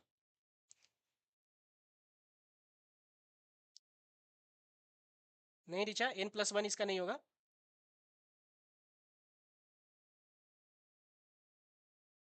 ठीक है, ठीक है, तो इसका मतलब ये जो पूरा जो का पूरा जो फंडा है, अगर ये समझना है तो इसका मतलब ये होता है कि सर यहां से स्टार्ट करते हैं कि एक फॉर लूप था आपका, i इज इक्वल टू 0। ठीक है, तो इसका मतलब फॉर लूप को अगर हम तोड़े तो इसका मतलब पहले क्या होगा, i इज इक्वल टू 0 होगा, और i इज इक्वल टू 0 आते ही हम लोग कहाँ घुस जाएंगे, i को 0 से कंपेयर करेंगे n से। क्या ये छोटा है, n का वैल्यू थोड़ी देर के लिए मानते हैं 10, तो ये 0 लेस है 10 से, तो इसका मतलब हम लोग लूप के अंदर आ जाएंगे। तो तुम देखोगे कि एक लूप के लिए i इक्वल टू 0 के लिए फिर j कितनी बार चल रहा है, n बार चल रहा है। j फिर से 0 से कहाँ चल रहा है, n-1 तक चल रहा है, करेक्ट। फिर मेरा i इक्वल टू 1 है। ओए आशुतोष, आशुतोष। ठीक है, अब i इक्वल टू जो 1 है, उस i इक्वल टू 1 के लिए, ठीक है, इसका मतलब फिर i इक्वल टू 1 के लिए अब i का वैल्यू क्या है, 1, तो फिर से ये लूप चलेगा। ये आपको समझ में आ रहा है क्या? फिर से j मेरा 0 से n-1 चलेगा। इसका मतलब जितनी बार i मेरा चलता है n उतनी बार चलता है, मतलब हर एक i के लिए n टाइम्स j चलने वाला है। ये फंडा सबको क्लियर है क्या? नेस्टेड लूप सबको समझ में आता है? एक बार जब हम लोग प्रोग्रामिंग जब डील करेंगे ना, तो ये सारा चीज उस पर भी डिस्कस करेंगे कि ये सारी चीजें, लेकिन अभी के लिए क्या आपको ये दिखता है क्या, for loop, nested for loop? इसका मतलब ये है कि सर आप फाइनली ये बोलना चाहते हो कि आई का जो वैल्यू हम लोग जितनी बार लेंगे उसके बार उतना बार चलने वाला है। इसका मतलब आई का वैल्यू जब 0 है तब जे n टाइम्स चलेगा, n टाइम्स अंदर का लूप चलने वाला है। जब आई का वैल्यू 1 है तब n टाइम्स अंदर का लूप चलेगा। जब आई का वैल्यू 2 है तब भी n टाइम्स चलेगा। इसका मतलब इस तरीके से आई कहाँ तक चलने वाला है, n-1 तक, वहां पे भी n टाइम्स चलेगा। Correct, correct, correct. अगर मैं थोड़ी देर के लिए इसको अगर मान लूँ 2 और इसको मान लूँ यहाँ पे मान लो क्या, फिर से 2, तो कितनी बार ये होगा बताओ? 4 टाइम्स मेरा हेलो वर्ल्ड प्रिंट होगा, 4 टाइम्स, 4 टाइम्स होगा प्रिंट, क्योंकि नेस्टेड है। जितनी बार आई उतना बार फिर जे इसके अंदर आएगा, एक बार आई के लिए 0 के लिए आएगा, फिर जे को हेलो वर्ल्ड प्रिंट करेगा कितनी बार, मान लेते हैं थोड़ी देर के लिए यहाँ पे 2 है, तो आई का वैल्यू जब 0 होगा, आई का वैल्यू 0 होगा, ये अंदर आएगा, हेलो वर्ल्ड प्रिंट करेगा 2 बार, हेलो वर्ल्ड, हेलो वर्ल्ड। फिर आई का वैल्यू क्या हुआ भाई, 1 हुआ, फिर से प्रिंट किया 2 बार, हेलो वर्ल्ड, हेलो वर्ल्ड। फिर से आई का वैल्यू 2 हुआ, प्रिंट किया हेलो वर्ल्ड, हेलो वर्ल्ड। ऐसे इस तरीके से वो चलता है। ठीक है, यहाँ पे 1 लिए हैं हम लोग, 2 लिए हैं, तो फिर 2 ही बार चलेगा, तो इसका मतलब 4 टाइम्स। ये चीज आपको समझ में आ रहा है? अगर ये समझ में आ रहा है तो इसका मतलब 0 से लेके n-1 तक n टाइम्स जे हर बार चलने वाला है। इसका मतलब मेरा हेलो वर्ल्ड कितनी बार चलने वाला है, n+n+n कितनी बार, ये n टाइम्स तक। तो अगर n टाइम्स तक n को ऐड करोगे तुम, तो इसका मतलब क्या हो जाएगा भाई, ये बताओ, बताइए। n इंटू एन हो जाएगा, तो ये n स्क्वायर हो जाएगा, करेक्ट। इसका मतलब सर एन स्क्वायर टाइम्स मेरा हेलो वर्ल्ड प्रिंट होने वाला है यहाँ पे, ठीक है। अगर मैं यहाँ पे एन की वैल्यू 5 ले लूँ तो 5 इंटू 5 मतलब 25 टाइम्स मेरा हेलो वर्ल्ड प्रिंट होगा। आप ये कोड को एक बार लिख कर देखिएगा स्निपेट में, तब आपको अच्छे से और विजुलाइज होगा। इसका मतलब ये है कि सर अगर मेरा नेस्टेड है, अगर मेरा नेस्टेड में 2 लूप है, एक लूप के अंदर दूसरा लूप है, तो मेरा ऑर्डर ऑफ एन स्क्वायर आने वाला है। अगर मेरा नेस्टेड में 3 लूप है, एक फॉर है, पहला फॉर लूप है कहाँ से 1 से n तक, उसके अंदर क्या देखेंगे एक और फॉर लूप है 1 से लेकर n तक, और इस फॉर लूप के अंदर एक और फॉर लूप है 1 से लेकर n तक।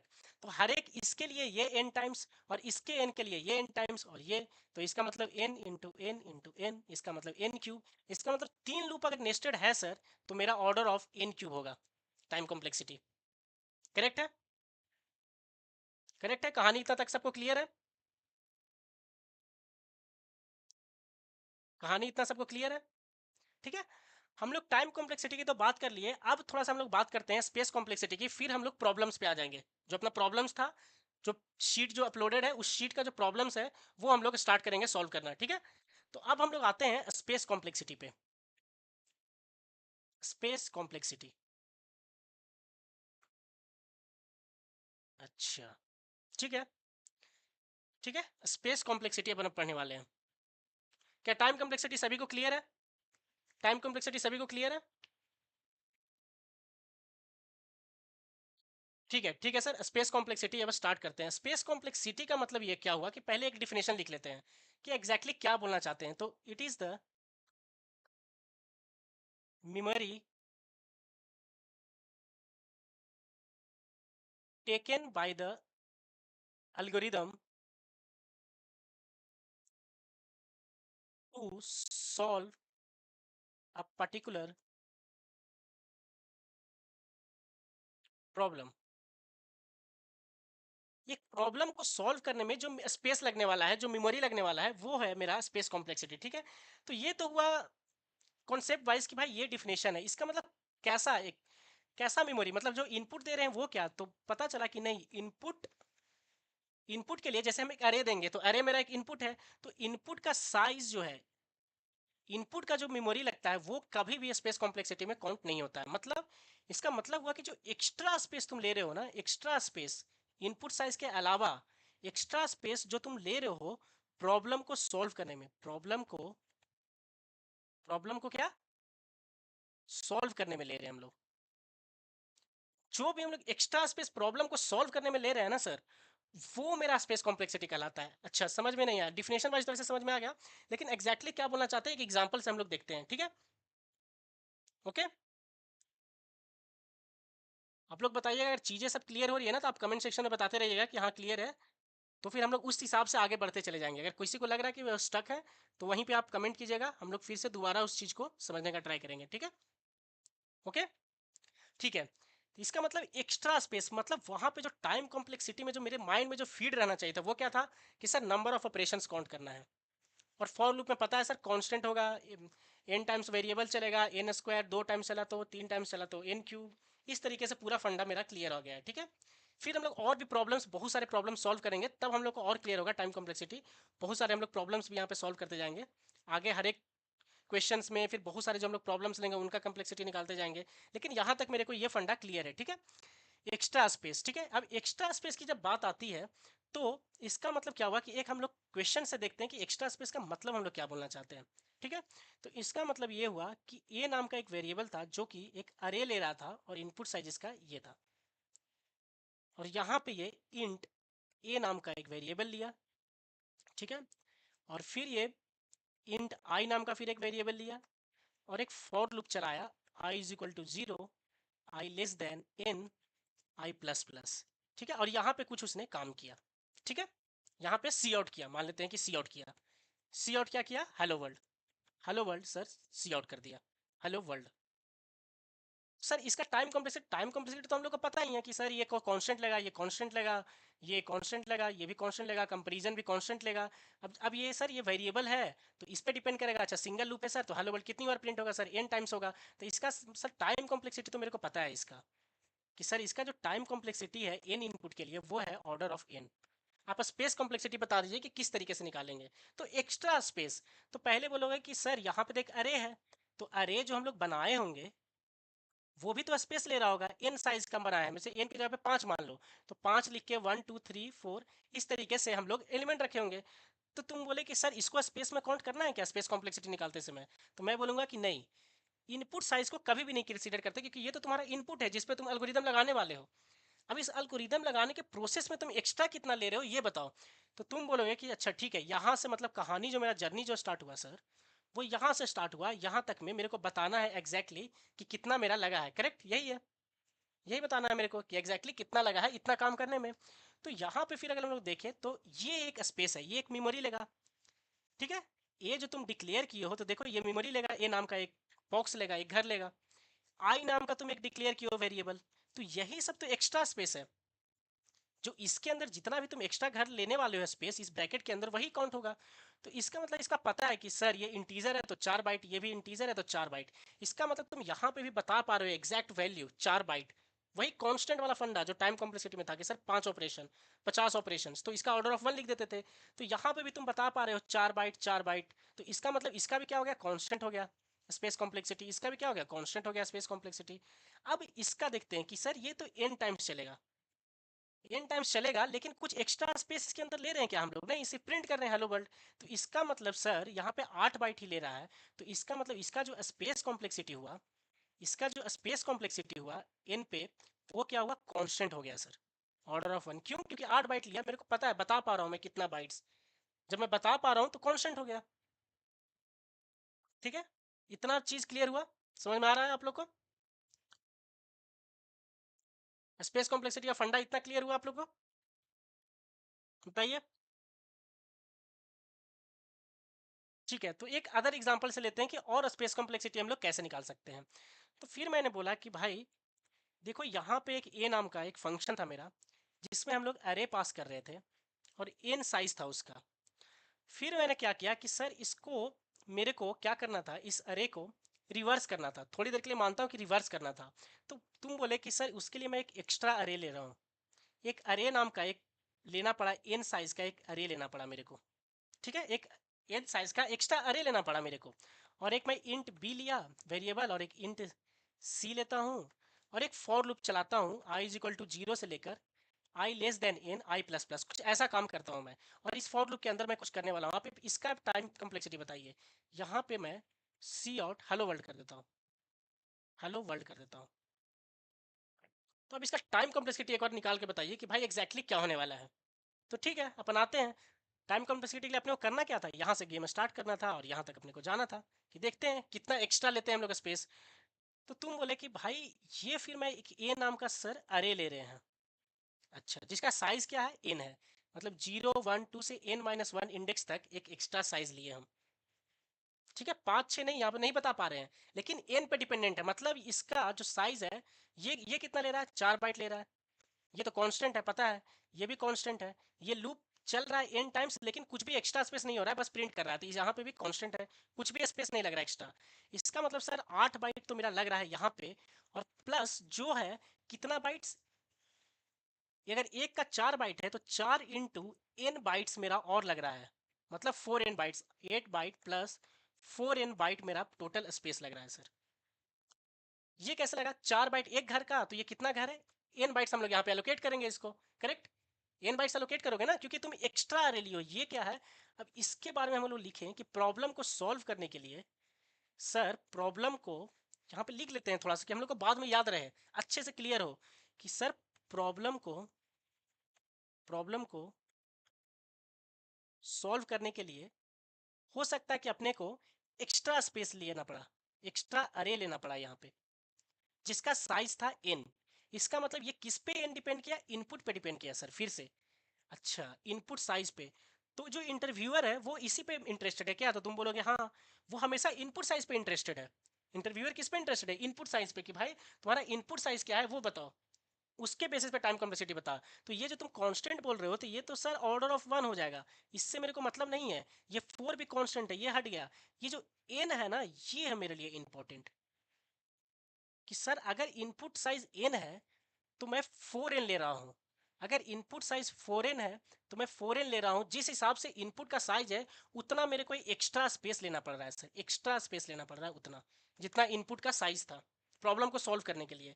इसका मतलब तुम्हारा टाइम कॉम्प्लेक्सिटी किस पे डिपेंड कर गया, इस n पे। इसका मतलब इसका time complexity sorry space complexity क्या हो गया, n साइज के लिए s for space complexity order of n हो गया कि नहीं हो गया बताओ, हो गया कि नहीं हो गया। अगर यहाँ पे कोई दो अरे ले लेता, एक जेड नाम का भी ले लेता एन का, तो इसका मतलब क्या हो जाता भाई, वो भी हो जाता कि तुम दो अरे लिए हो, एन साइज का दो अरे लिए हो, इसका मतलब 2n साइज का एक अरे लिए हो। तो ये 2 तो कांस्टेंट है सर, फिर से तो हटा देंगे तो तब भी वो ऑर्डर ऑफ किस पे डिपेंड करेगा, एन पे। करेक्ट, कांस्टेंट को हमेशा हम लोग हटा देते हैं, सिर्फ एन के टर्म में हम लोग बात करते हैं। क्या इतना सबको क्लियर हो गया क्या, टाइम कॉम्प्लेक्सिटी या स्पेस कॉम्प्लेक्सिटी दोनों चीजें? अगर ये दोनों चीजें क्लियर है तो हम लोग प्रॉब्लम करना स्टार्ट करते हैं। एक और आप लोग थम्स अप दिखा दीजिए जिनको जिनको सारा क्लियर है, जिनको जिनको स्पेस कॉम्प्लेक्सिटी टाइप कॉम्प्लेक्सिटी बिल्कुल अभी क्लियर दिख रहा है वो एक बार कमेंट कर दीजिए, फिर हम लोग प्रॉब्लम सॉल्व करते हैं, क्वेश्चंस पे आते हैं। किनको किनको समझ में आ गया है टाइम कॉम्प्लेक्सिटी स्पेस कॉम्प्लेक्सिटी?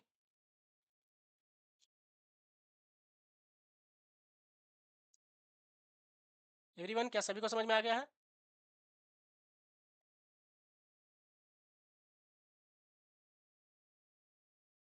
ठीक है, तो अब अपन प्रॉब्लम सॉल्व करना स्टार्ट करते हैं। ठीक है, अब हम लोग क्या करेंगे कि सर अब प्रॉब्लम सॉल्व करते हैं। जो भी वो जो शीट शेयर था वो एक बार सब लोग शीट डाउनलोड कर लीजिएगा। शीट सबके पास रहना चाहिए डाउनलोडेड, क्योंकि जब भी हम लोग क्वेश्चन करेंगे तो उसी से किया करेंगे हम लोग क्वेश्चंस, तो आपके माइंड क्लियर रहेगा कि भाई क्या एग्जैक्टली होने वाला है। ठीक है, ओके, ठीक है। ठीक है, तो अब जो है अपना प्रॉब्लम था, क्वेश्चंस था, उसमें से हम लोग कौन से क्वेश्चन उठाने वाले हैं? हम लोग क्वेश्चन उठाने वाले हैं क्वेश्चन नंबर 2। क्वेश्चन नंबर 2 उठाने वाले हैं। ठीक है, सर्च एन एलिमेंट फ्रॉम अरे।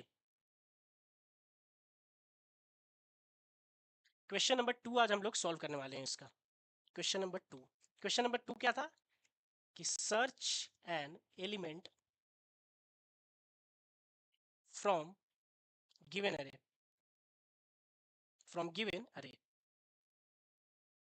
ठीक है, ठीक है, तो आप देख इस तरह से देखोगे ना कि ये इन सारे प्रॉब्लम से अपन लोग, इन सारे प्रॉब्लम से अपन लोग क्या कर रहे हैं, एक तरीके से हम लोग सर्च ऑपरेशंस भी हम लोग सीख रहे हैं। तो जब आप हम लोग एल्गोरिदम वाले चैप्टर्स पे आएंगे ना, तो आप देखोगे ना कि बहुत सारी चीजें आपके पहले से ही कवर हो चुकी है, बहुत सारी चीजें क्या हो चुकी है, पहले से ही कवर हो चुकी है। ठीक है, तो यहाँ पे गिवन क्या है अपना कि सर आप जो कुछ भी अपन करेंगे तो पहले तो अपना टास्क है कि सर्च करना, सर्च नाम का एक एल्गोरिदम लिखना है। ठीक है, तो उसको किसको सर्च करना है सर, एलिमेंट को। उसके लिए अपन क्या देने वाले हैं, इनपुट। सबसे पहले इनपुट दे लेते हैं कि हम लोग गिवन इनपुट क्या है, इनपुट हम लोग क्या देने वाले हैं। तो इनपुट देंगे हम लोग एक अरे। ठीक है, एक अरे देंगे, जैसे मान लेते हैं कि 5, 10, 17, 0, 11, 2, ऐसा एक अरे है। ठीक है, अरे देंगे। दूसरा क्या देंगे, एक एलिमेंट देंगे जिसको सर्च करना है। अच्छा, एलिमेंट मान लेते हैं कि हम लोग दिए यहाँ पे 11। ठीक है, अब अपना टास्क क्या है कि इस अरे में ढूंढना है कि भाई कहीं पे 11 है क्या, 11 डेटा इस अरे में प्रेजेंट है क्या। अपना टास्क ये है। ठीक है, अपना टास्क क्या है कि 11 एग्जैक्टली इस में प्रेजेंट है कि नहीं है। ठीक है, तो अपना क्या फंडा होने वाला है बताइए, अपना क्या फंडा हो सकता है। इसका मतलब एक बंदा आया जो क्या सोच सकता है एग्जैक्टली तो ये में अपन मान लेते हैं कि ये मेरा अरे है। सॉरी, ठीक है सर, ये जो अरे जो आप बोल रहे हो, अरे जो आप बोल रहे हो वो ये मान लेते हैं कि मेरा अरे है। ठीक है, ये जो आप इनपुट अरे दे रहे हो उसका लॉजिक अब हम लोग डिसाइड करने वाले हैं। इंटरव्यू में अपन ऐसा ही करने वाले हैं कि पहले इनपुट अरे को बनाएंगे, देखेंगे क्या करना है, फिर उस हिसाब से अपना लॉजिक बिल्डअप करते जाएंगे। ठीक है, फिर कम्प्लेक्सिटी देखेंगे, वो सारी चीज़ें। तो ठीक है, आप एक अरे देने वाले हो मेरे को, ARR नाम से एक अरे दे रहे हो। ठीक है, जिसमें 5, 10, 17, 0, 11 और 2 है। ठीक है सर, ठीक है, समझ गया। और एक आप मेरे को एक एलिमेंट देने वाले हो 11, और ये मेरे को जाना है, पता करना है कि भाई इसमें है कि नहीं। अगर है तो इंडेक्स बता दो, जैसे 0, 1, 2, 3, 4, 5 ये है। तो तुम बोलोगे कि भाई अगर इसमें जाकर ढूंढो एरे में, अगर किसी इंडेक्स पे अगर तुम्हें 11 मिल जाता है तब तुम उसका इंडेक्स रिटर्न करो। अगर इफ अवेलेबल, अगर अवेलेबल है एरे में अवेलेबल है तो रिटर्न कर दो उसका इंडेक्स बता दो कि क्या है। अगर इस क्वेश्चंस के लिए देखें तो 11 कहाँ पे है, फोर्थ पे, तो इसका मतलब 4 यहाँ पे तुम्हें रिटर्न करना है इंडेक्स नंबर, ठीक है। और अगर not available, if not available, अगर अवेलेबल नहीं है सर तो क्या करेंगे, तब रिटर्न कर दो -1, तब रिटर्न कर दो -1, ठीक है। तो ठीक है, ये तो फंडा समझ में आ गया, लेकिन एग्जैक्टली सॉल्यूशन करने कैसे वाले हैं, क्या रिटर्न करना है ये भी समझ में आ गया कि कब करेंगे -1, कब करेंगे इंडेक्स, ये भी समझ में आ गया मेरे को सर, लेकिन एग्जैक्टली सॉल्यूशन करने कैसे वाले हैं, लॉजिक कैसे स्टार्ट कैसे होगा, गेम कैसे स्टार्ट होगा। तो गेम अपना स्टार्ट होगा इसमें कि ठीक है सर, मैं एक बंदे को लूंगा, एक आम तौर पे आदमी कैसे करेगा, अगर ये सारा एक बंदा है जिसके सबके टी शर्ट के पीछे या फिर सबको एक एक नंबर मैं बता दिया हूँ, ये क्या है, टोटल 6 बंदे खड़े हैं लाइन में, ठीक है, और मैं सबको बता चुका हूँ कि भाई तुम 5 हो, 10 हो, 17 हो, मैं सबको एक एक चीट एक एक पेपर दे चुका हूँ, ठीक है। अब एक नॉर्मल सा एक बंदा है, न्यू बंदा यहाँ पे खड़ा है, अब मैं बताऊंगा कि किसी एक बंदे के पास 11 है, तुम उस बंदे को बता के आओ कि वो बंदा कौन है जिसके पास 11 है। तो तुम कैसे करोगे इस एक प्रॉब्लम को एग्जैक्टली सॉल्व, तुम क्या करोगे कि बोलोगे कि सर मैं यहाँ से स्टार्ट करूंगा, एक एक करके सब बंदे के पास जाऊंगा, पहले 0 वाले के पास जाऊंगा बंदे के पास, फिर 1 वाले के पास जाऊंगा, फिर 2 वाले के पास जाऊंगा, फिर 3, 4, ऐसे करके सारे बंदे के पास जाऊंगा और सबसे पूछूंगा कि भाई तुम्हारे पास क्या नंबर है ये बताओ। सबसे आगे क्या पूछूंगा कि तुम्हारे पास क्या नंबर है ये बताओ, और जो वो नंबर बताएगा उसको मैं कंपेयर कर लूंगा कि जो आपने बताया है, अगर वो जो नंबर बताता है और जो आपने मुझे ढूंढने के लिए दिया है दोनों सेम है, तो मैं उसका इंडेक्स रिटर्न कर दूंगा, करेक्ट। तो इसका मतलब तुम्हें एक एक करके सबके पास जाना पड़ रहा है, एक एक करके सबके पास जाना, 1 बाय 1, ये हम लोग अरे में पढ़ चुके हैं। अब देखोगे ना तो हर चीज कैसे कोरिलेट हो रहा है खुद से, आपको ये क्लियर हो रहा होगा कि 1 बाय 1 सर सबके पास जाना पड़ रहा है, इसी को तो ट्रैवर्स बोलते थे सर, इसी को तो आपने बोला था कि ट्रैवर्स करना अरे को। और अगर ट्रैवर्स करना आपने बोला था तो बोले थे आप कि अरे को अगर ट्रैवर्स करना है तो फॉर लूप एक लगा लो, फॉर लूप अपन यूज कर लेंगे। इतना तो क्लियर आपके पिक्चर हो जाना चाहिए माइंड में खटाक से, इतना पिक्चर तो आपके माइंड में तुरंत क्लियर हो जाना चाहिए, करेक्ट। कि भाई एक बंदा रहेगा जो कि 1 बाय 1 सबसे जाके नंबर पूछने वाला है, और अगर वो पूछने वाला है 1 बाय 1 करके सबसे नंबर, तो इसका मतलब क्या हुआ, इसका मतलब क्या हुआ कि अपने को एक एक करके जाना है, तो इसका मतलब ट्रेवर्स करना है, और ट्रेवर्स करना है तो इसका मतलब लूप लगाना है, ठीक है। तो अपन ये जर्नी स्टार्ट करते हैं, ठीक है, कि एक एक करके लूप लगाएंगे और ये सारी चीज़ों को अपन करते जाएंगे, ठीक है। तो अपन यहाँ से कोड स्टार्ट करते हैं इसका, ठीक है। ये अपना हो गया एक स्निपेट, यहाँ पे अपना लिखा हुआ है, और इसी को अपने को पूरा पूरा क्या करना है, एग्जीक्यूट करना है, ठीक है, ठीक है। तो अभी यहाँ पे अपन क्लियर करते हैं, सारी चीज़ों को लिखना स्टार्ट करते हैं, ठीक है। तो सर, तो अपने लिए तुम पहले सबसे पहले क्या मांगोगे, सबसे पहले तुम क्या मांगोगे, इनपुट अरे मांगोगे, करेक्ट। तो सबसे पहले अपन यहाँ पे आस्क करने वाले हैं इनपुट अरे का, कि यहाँ पे इनपुट अरे मेरे को मिलना चाहिए। हम लोग बोल चुके थे कि भाई हम लोग प्रैक्टिस करते समय हमेशा सिंटेक्स और ये कमेंट का हमेशा हम लोग ध्यान रखेंगे, और वेरिएबल का नाम कैसा लेते हैं इस पर भी हम लोग हमेशा गौर करेंगे, ठीक है। वेरिएबल का नाम अपना ऐसा रहना चाहिए जो कि कोई मीनिंग को बताए, कोई एक मीनिंग उससे निकलना चाहिए, ठीक है। तो इसका मतलब एक इनपुट अरे लेते हैं, इंट नाम का इनपुट अरे, ठीक है, ये मेरा इनपुट अरे हो गया, ठीक है। और यहाँ पे कुछ वैल्यूज इनिशियलाइज कर देते हैं, 2, 3, 4, 10, 11 एंड 14, ठीक है। ये एक अपना इनपुट एरे आ गया, ठीक है। अब इसका मतलब हमको एरे का साइज भी निकालना पड़ेगा, करेक्ट। तो हम लोग पिछले क्लास में क्या किए थे, एरे का जो लेंथ है या साइज है, एरे का क्या लेंथ कि कितने एलिमेंट है इसमें, वो हम लोग कैसे निकालते थे बताइए, कैसे निकालते थे। हम लोग लिखते थे साइज ऑफ का ऑपरेटर। अगर आप किसी ने लेक्चर नहीं देखा है तो आप स्टार्टिंग से देखना स्टार्ट करो, आपको ये पूरा सीरीज बहुत ही अच्छा लगेगा पढ़ने में, क्योंकि हम लोग हर चीज़ को कोरिलेट करके एकदम करते जा रहे हैं, एकदम बेसिक से धीरे धीरे। पहले बताते हैं कॉन्सेप्ट को, रिलेट करवाते हैं कैसे उसको पिन पॉइंट करना है, एक छोटा सा बेसिक पॉइंट कि भाई टाइम कॉम्प्लेक्सिटी का मतलब क्या है, स्पेस कॉम्प्लेक्सिटी का मतलब क्या है, याद रखना है। उस हिसाब से हम लोग करते हैं, ट्राइवर्स का मतलब क्या है। तो ये सारा चीज़ आप जीरो लेक्चर से, लेक्चर जीरो से स्टार्ट करोगे तो सारी चीज़ें आपको एकदम मैपिंग होती जाएगी, ठीक है। तो अब यहाँ पे इसका मतलब लेंथ निकालना है, तो लेंथ का हम लोग पिछले क्लास में देख चुके थे कि भाई साइज ऑफ इनपुट अरे करते हैं। ये मैं फिर से नहीं बता रहा हूँ क्योंकि पिछले क्लास में हम लोग थोड़ा सा यहाँ से स्पीड अप करेंगे, क्योंकि पिछले क्लास में ये सब चीज़ हम लोग डिस्कस कर चुके हैं, करेक्ट। तो जिनको इन सब लेंथ बारे में ये सब में प्रॉब्लम हो रहा होगा वो आप एक बार देख सकते हो प्रीवियस लेक्चर भी। ठीक है, यहाँ से ए ऑफ 0, तो इसका मतलब ये मेरे को लेंथ देने वाला है।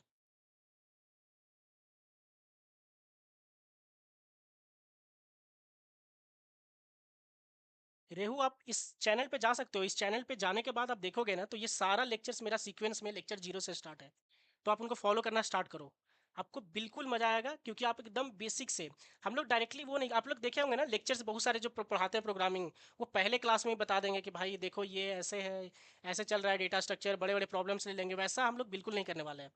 क्योंकि हर चीज़ को, जिसको एकदम प्रोग्रामिंग नहीं आता है और वो प्लेसमेंट लेना चाहता है, फोड़ना चाहता है, उनके लिए ये बिल्कुल कोर्स है।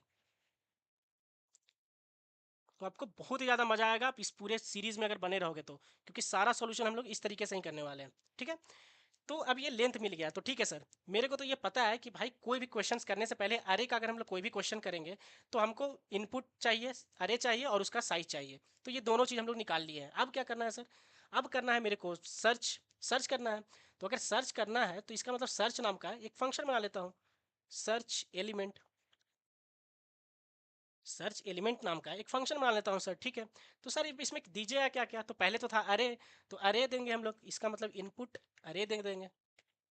इस फंक्शन में क्या दे देंगे हम लोग, पहले इनपुट अरे दे देंगे, और क्या देंगे सर, फिर इसका साइज देंगे, तो साइज भी अपन निकाल चुके हैं, लेंथ है, LENGTH। ठीक है, लेंथ है।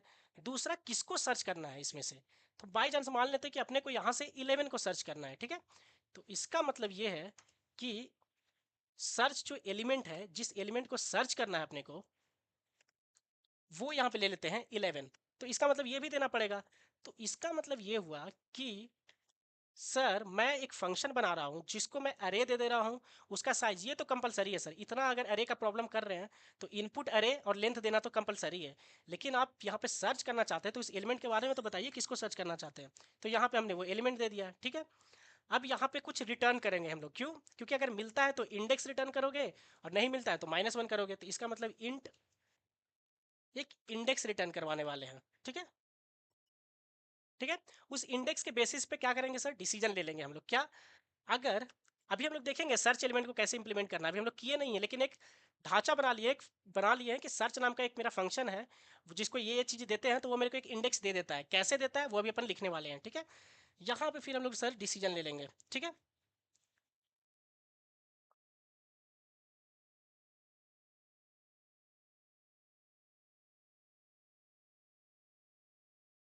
एक मिनट रुकिएगा।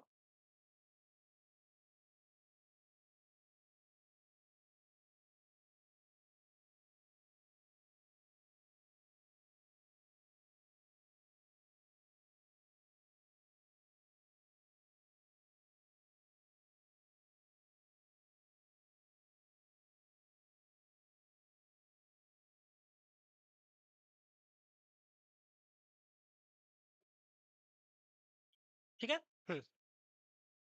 ठीक है, तो इसका मतलब सर अगर मेरा इंडेक्स, अगर मेरा क्या इंडेक्स,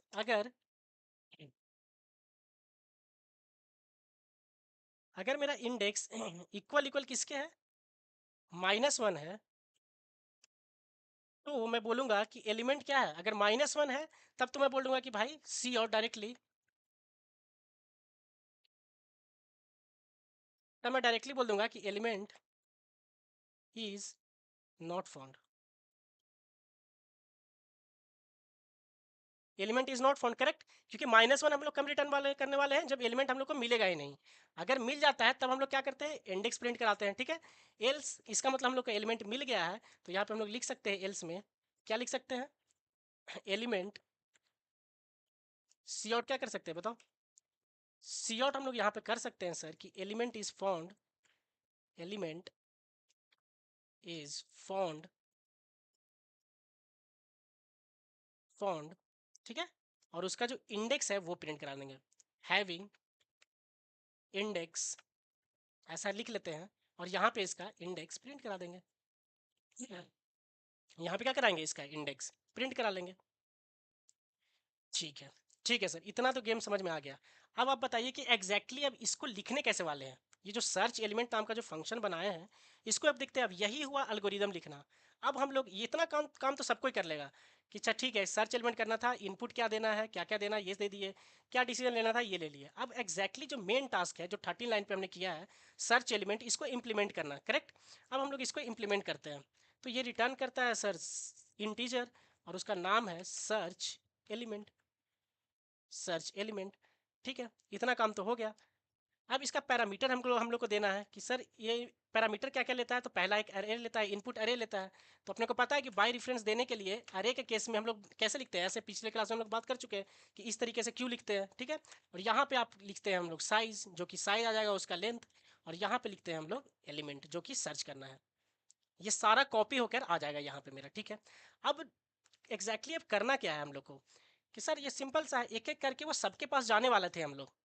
इस अरे में एक एक करके सबके पास जाएंगे हम लोग। अगर सबके पास हम लोग जाने वाले हैं तो इसका मतलब लूप चलेगा, ट्रैवर्स करने वाले हैं। तो इसका मतलब int i is equal to 0, I less than क्या साइज आई प्लस प्लस, ठीक है।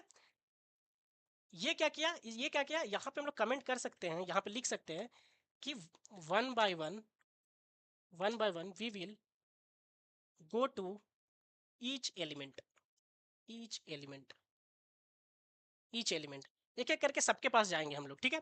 एक एक करके सबके पास जाने के बाद करेंगे क्या एग्जैक्टली exactly? एक एक करके जब सबके पास जाएंगे तो हम लोग कंपेयर करेंगे। पहले वाला एलिमेंट के पास आई इक्वल टू 0 के पास गया, तो 0 के पास जो एलिमेंट है वो हम लोग कंपेयर करेंगे। मतलब इफ अगर ए ऑफ 0, ए ऑफ आई में पहले 0 था, अगर ए ऑफ 0 वाला एलिमेंट जो इस हाथ में लिए हैं ए ऑफ 0 को, उसको सर्च एलिमेंट से कंपेयर करेंगे, एलिमेंट में जो आया है मेरा।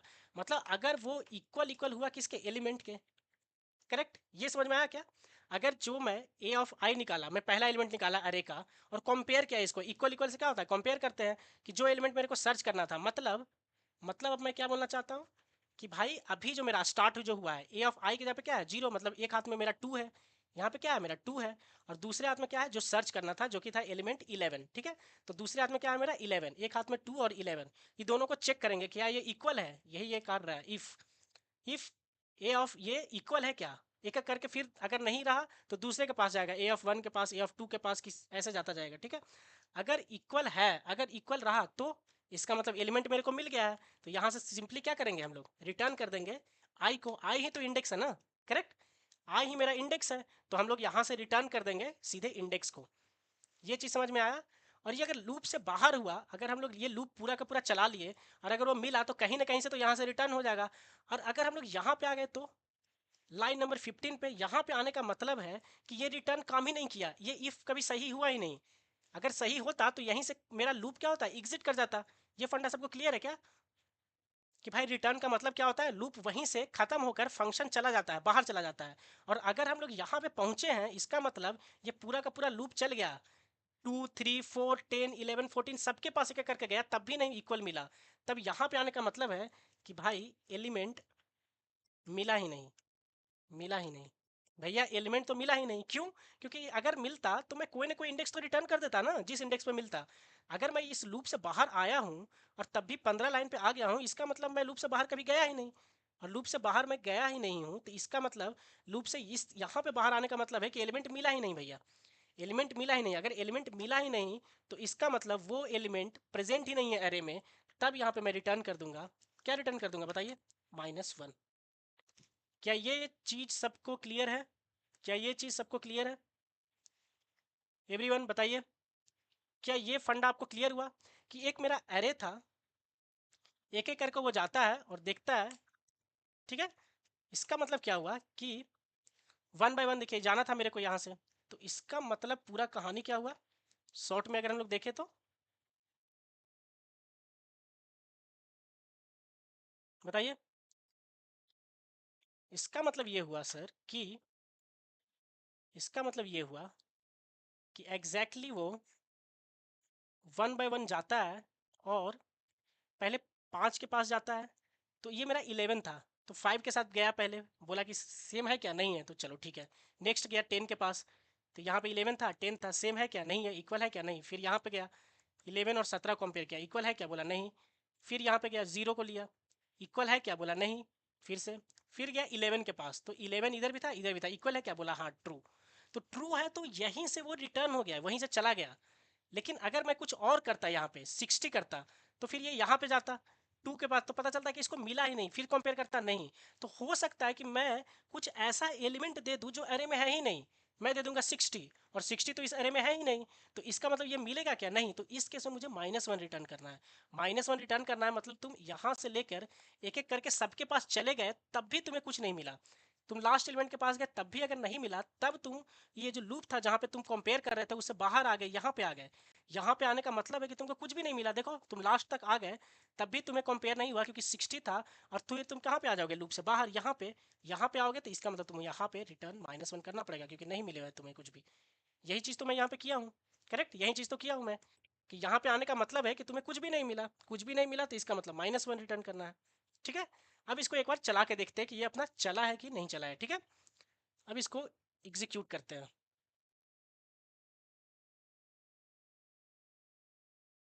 ठीक है, तो देखिए बताया है element is found having index 4, मतलब इंडेक्स 4 पे ये एलिमेंट है मेरा, इंडेक्स 4 पे, इसका मतलब हम लोग 11 दिए थे, तो देखिए 0 1 2 3 4, देखिए 11 फोर्थ इंडेक्स पे है, तो ये अपना कोड एकदम बिल्कुल बरोबर चला है, करेक्ट, बरोबर चला है। ठीक है, अब मैं कोई एक अलग एलिमेंट लेके सकता हूँ कि सर एक बार देखते हैं कुछ ऐसा एलिमेंट जो है ही नहीं इसमें, कोई है ही नहीं, तो ऐसा कौन सा एलिमेंट है, 60 है, तो एक बार 60 को देखते हैं चलाने के बाद, तब ये क्या प्रिंट करता है कि मेरा इंडेक्स है या नहीं है, ये अरे में प्रेजेंट है कि नहीं है।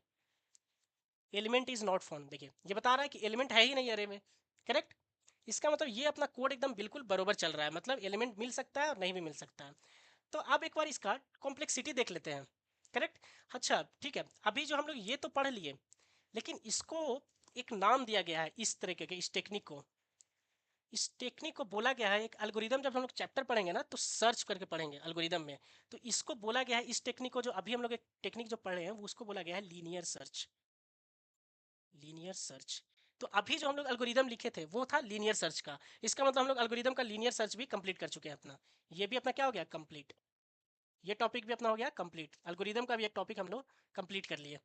ओके, ठीक है, एल्गोरिदम का भी एक टॉपिक कंप्लीट कर लिए। तो अब सर एनालाइज करते हैं सर, टाइम कॉम्प्लेक्सिटी एनालाइज करते हैं सर, टाइम कॉम्प्लेक्सिटी और स्पेस कॉम्प्लेक्सिटी, देखते हैं कि कितना टाइम और स्पेस ये लेता है। लीनियर सर्च, ये कोई पूछ सकता है तुमसे कि भाई बताओ लीनियर सर्च क्या होता है, लीनियर सर्च कितना टाइम कॉम्प्लेक्सिटी लेता है, कितना स्पेस कॉम्प्लेक्सिटी लेता है, ये ऐसे बोल सकता है, करेक्ट। तो इसका मतलब ये हुआ कि सर इसमें तो मैं क्या किया था मैं एग्जैक्टली, अल्गोरिदम मतलब इसका निकालना, अल्गोरिदम मतलब ये नीचे नहीं कुछ चेक करना, अल्गोरिदम का मतलब जो तुम फंक्शन लिख रहे हो सर्च, इसका मतलब ये चेक करना अपने को। ठीक है, ये सर्च एलिमेंट के अंदर जो जो हम लोग कर रहे हैं इसका फाइंड आउट करना। तो इसका मतलब सर इसके अंदर कर क्या रहे हैं, इन सर्च के अंदर एक लूप चला रहे हैं, कंपेयर कर रहे हैं और रिटर्न कर रहे हैं। ठीक है, तो यहाँ पे हम लोग उस सर्च के अंदर क्या था जो वो लिख लेते हैं, और फिर कम्प्लेक्सिटी देख लेते हैं कि ठीक है, एक यहाँ पे इनपुट अरे दे रहे थे, साइज दे रहे थे और सर्च एलिमेंट दे रहे थे, सर्च एलिमेंट दे रहे थे। अब यहाँ पे क्या है, एक फॉर लूप है, आई इज इक्वल टू कहाँ से, जीरो से, आई less than N, I plus plus ऐसे चलता था, और मेरा अगर इफ अरे ऑफ आई अगर मेरा इक्वल इक्वल रहता था एलिमेंट के जिसको सर्च करना है, मतलब एलिमेंट को जो सर्च करना है, तब रिटर्न कर दो इंडेक्स मतलब आई, और एल्स अगर ये लूप से बाहर आ गए तुम, इस लूप से बाहर आ गए तब रिटर्न कर दो -1। ठीक है, ये था अपना कोड। तो सर अब बताइए इसका टाइम कॉम्प्लेक्सिटी बताइए, आप टाइम कॉम्प्लेक्सिटी क्या होगा इसका, T of n, n input के लिए, इनपुट क्या है इसका, देखो इनपुट पे वेरी करेगा ना, एन है, एन है यहाँ पे, कोई हो सकता है कि सर्च करने के लिए, जैसे मैं हमने 6 का लिया, हो सकता है कोई 1000 का अरे ले, कोई 10,000 का अरे ले, करेक्ट, इसका मतलब एन पे वैरी कर रहा है। तो यहाँ पे देखेंगे तो इसका मतलब एक आई लिए थे सर हम लोग, तो ये तो कांस्टेंट टाइम लिया, ये भी कांस्टेंट लिया, लेकिन इसका मतलब एक लूप है, इसका मतलब ये इटरेटिव है। सर ये तो इटरेटिव है, क्यों, क्योंकि यहाँ पे या तो कांस्टेंट चीज हो रहा है या तो इटरेशन है, मतलब लूप चल रहा है। ठीक है, इटरेटिव में तो या तो ऑपरेशंस काउंट करते हैं और या तो फिर लूप काउंट करते हैं। तो ठीक है, एन के बेसिस पे यहाँ पे लूप हम लोग देख लेते हैं। तो ये जो फॉर लूप के अंदर जो ये सब काम हो रहा है कंपेयर करने वाला, ये भी कांस्टेंट है, कांस्टेंट है, कंपेयर ही तो करना है, इक्वल इक्वल, रिटर्न कांस्टेंट है, ये रिटर्न -1 कांस्टेंट है, इसका मतलब ये लूप सर जितनी बार चलेगा वही मेरा यहाँ पे कम्प्लेक्सिटी है, करेक्ट, टाइम कम्प्लेक्सिटी। तो सर ये जो लूप कितनी बार चलेगा सर, ये कितनी बार ये काम करेगा लूप के अंदर, ये जो जो भी हम लोग कर रहे हैं सर फॉर लूप के, कितनी बार करेगा। तो हम बोलेंगे कि भाई ये एन टाइम्स करेगा, क्यों, क्योंकि सर ये लूप एन टाइम्स ही तो चलेगा, एक एक करके उस बंदे को सबके पास जाना है। अगर n साइज का अरे है तो एक एक करके हर एक एलिमेंट के पास जाएगा, n एलिमेंट के पास। तो इसका मतलब उसको n बंदे के पास जाना है एक एक करके, तो इसका मतलब n टाइम्स उसे आगे बढ़ना होगा i को। n टाइम्स ये लूप है ना, अभी तो हम लोग किए थे फॉर लूप का एनालिसिस।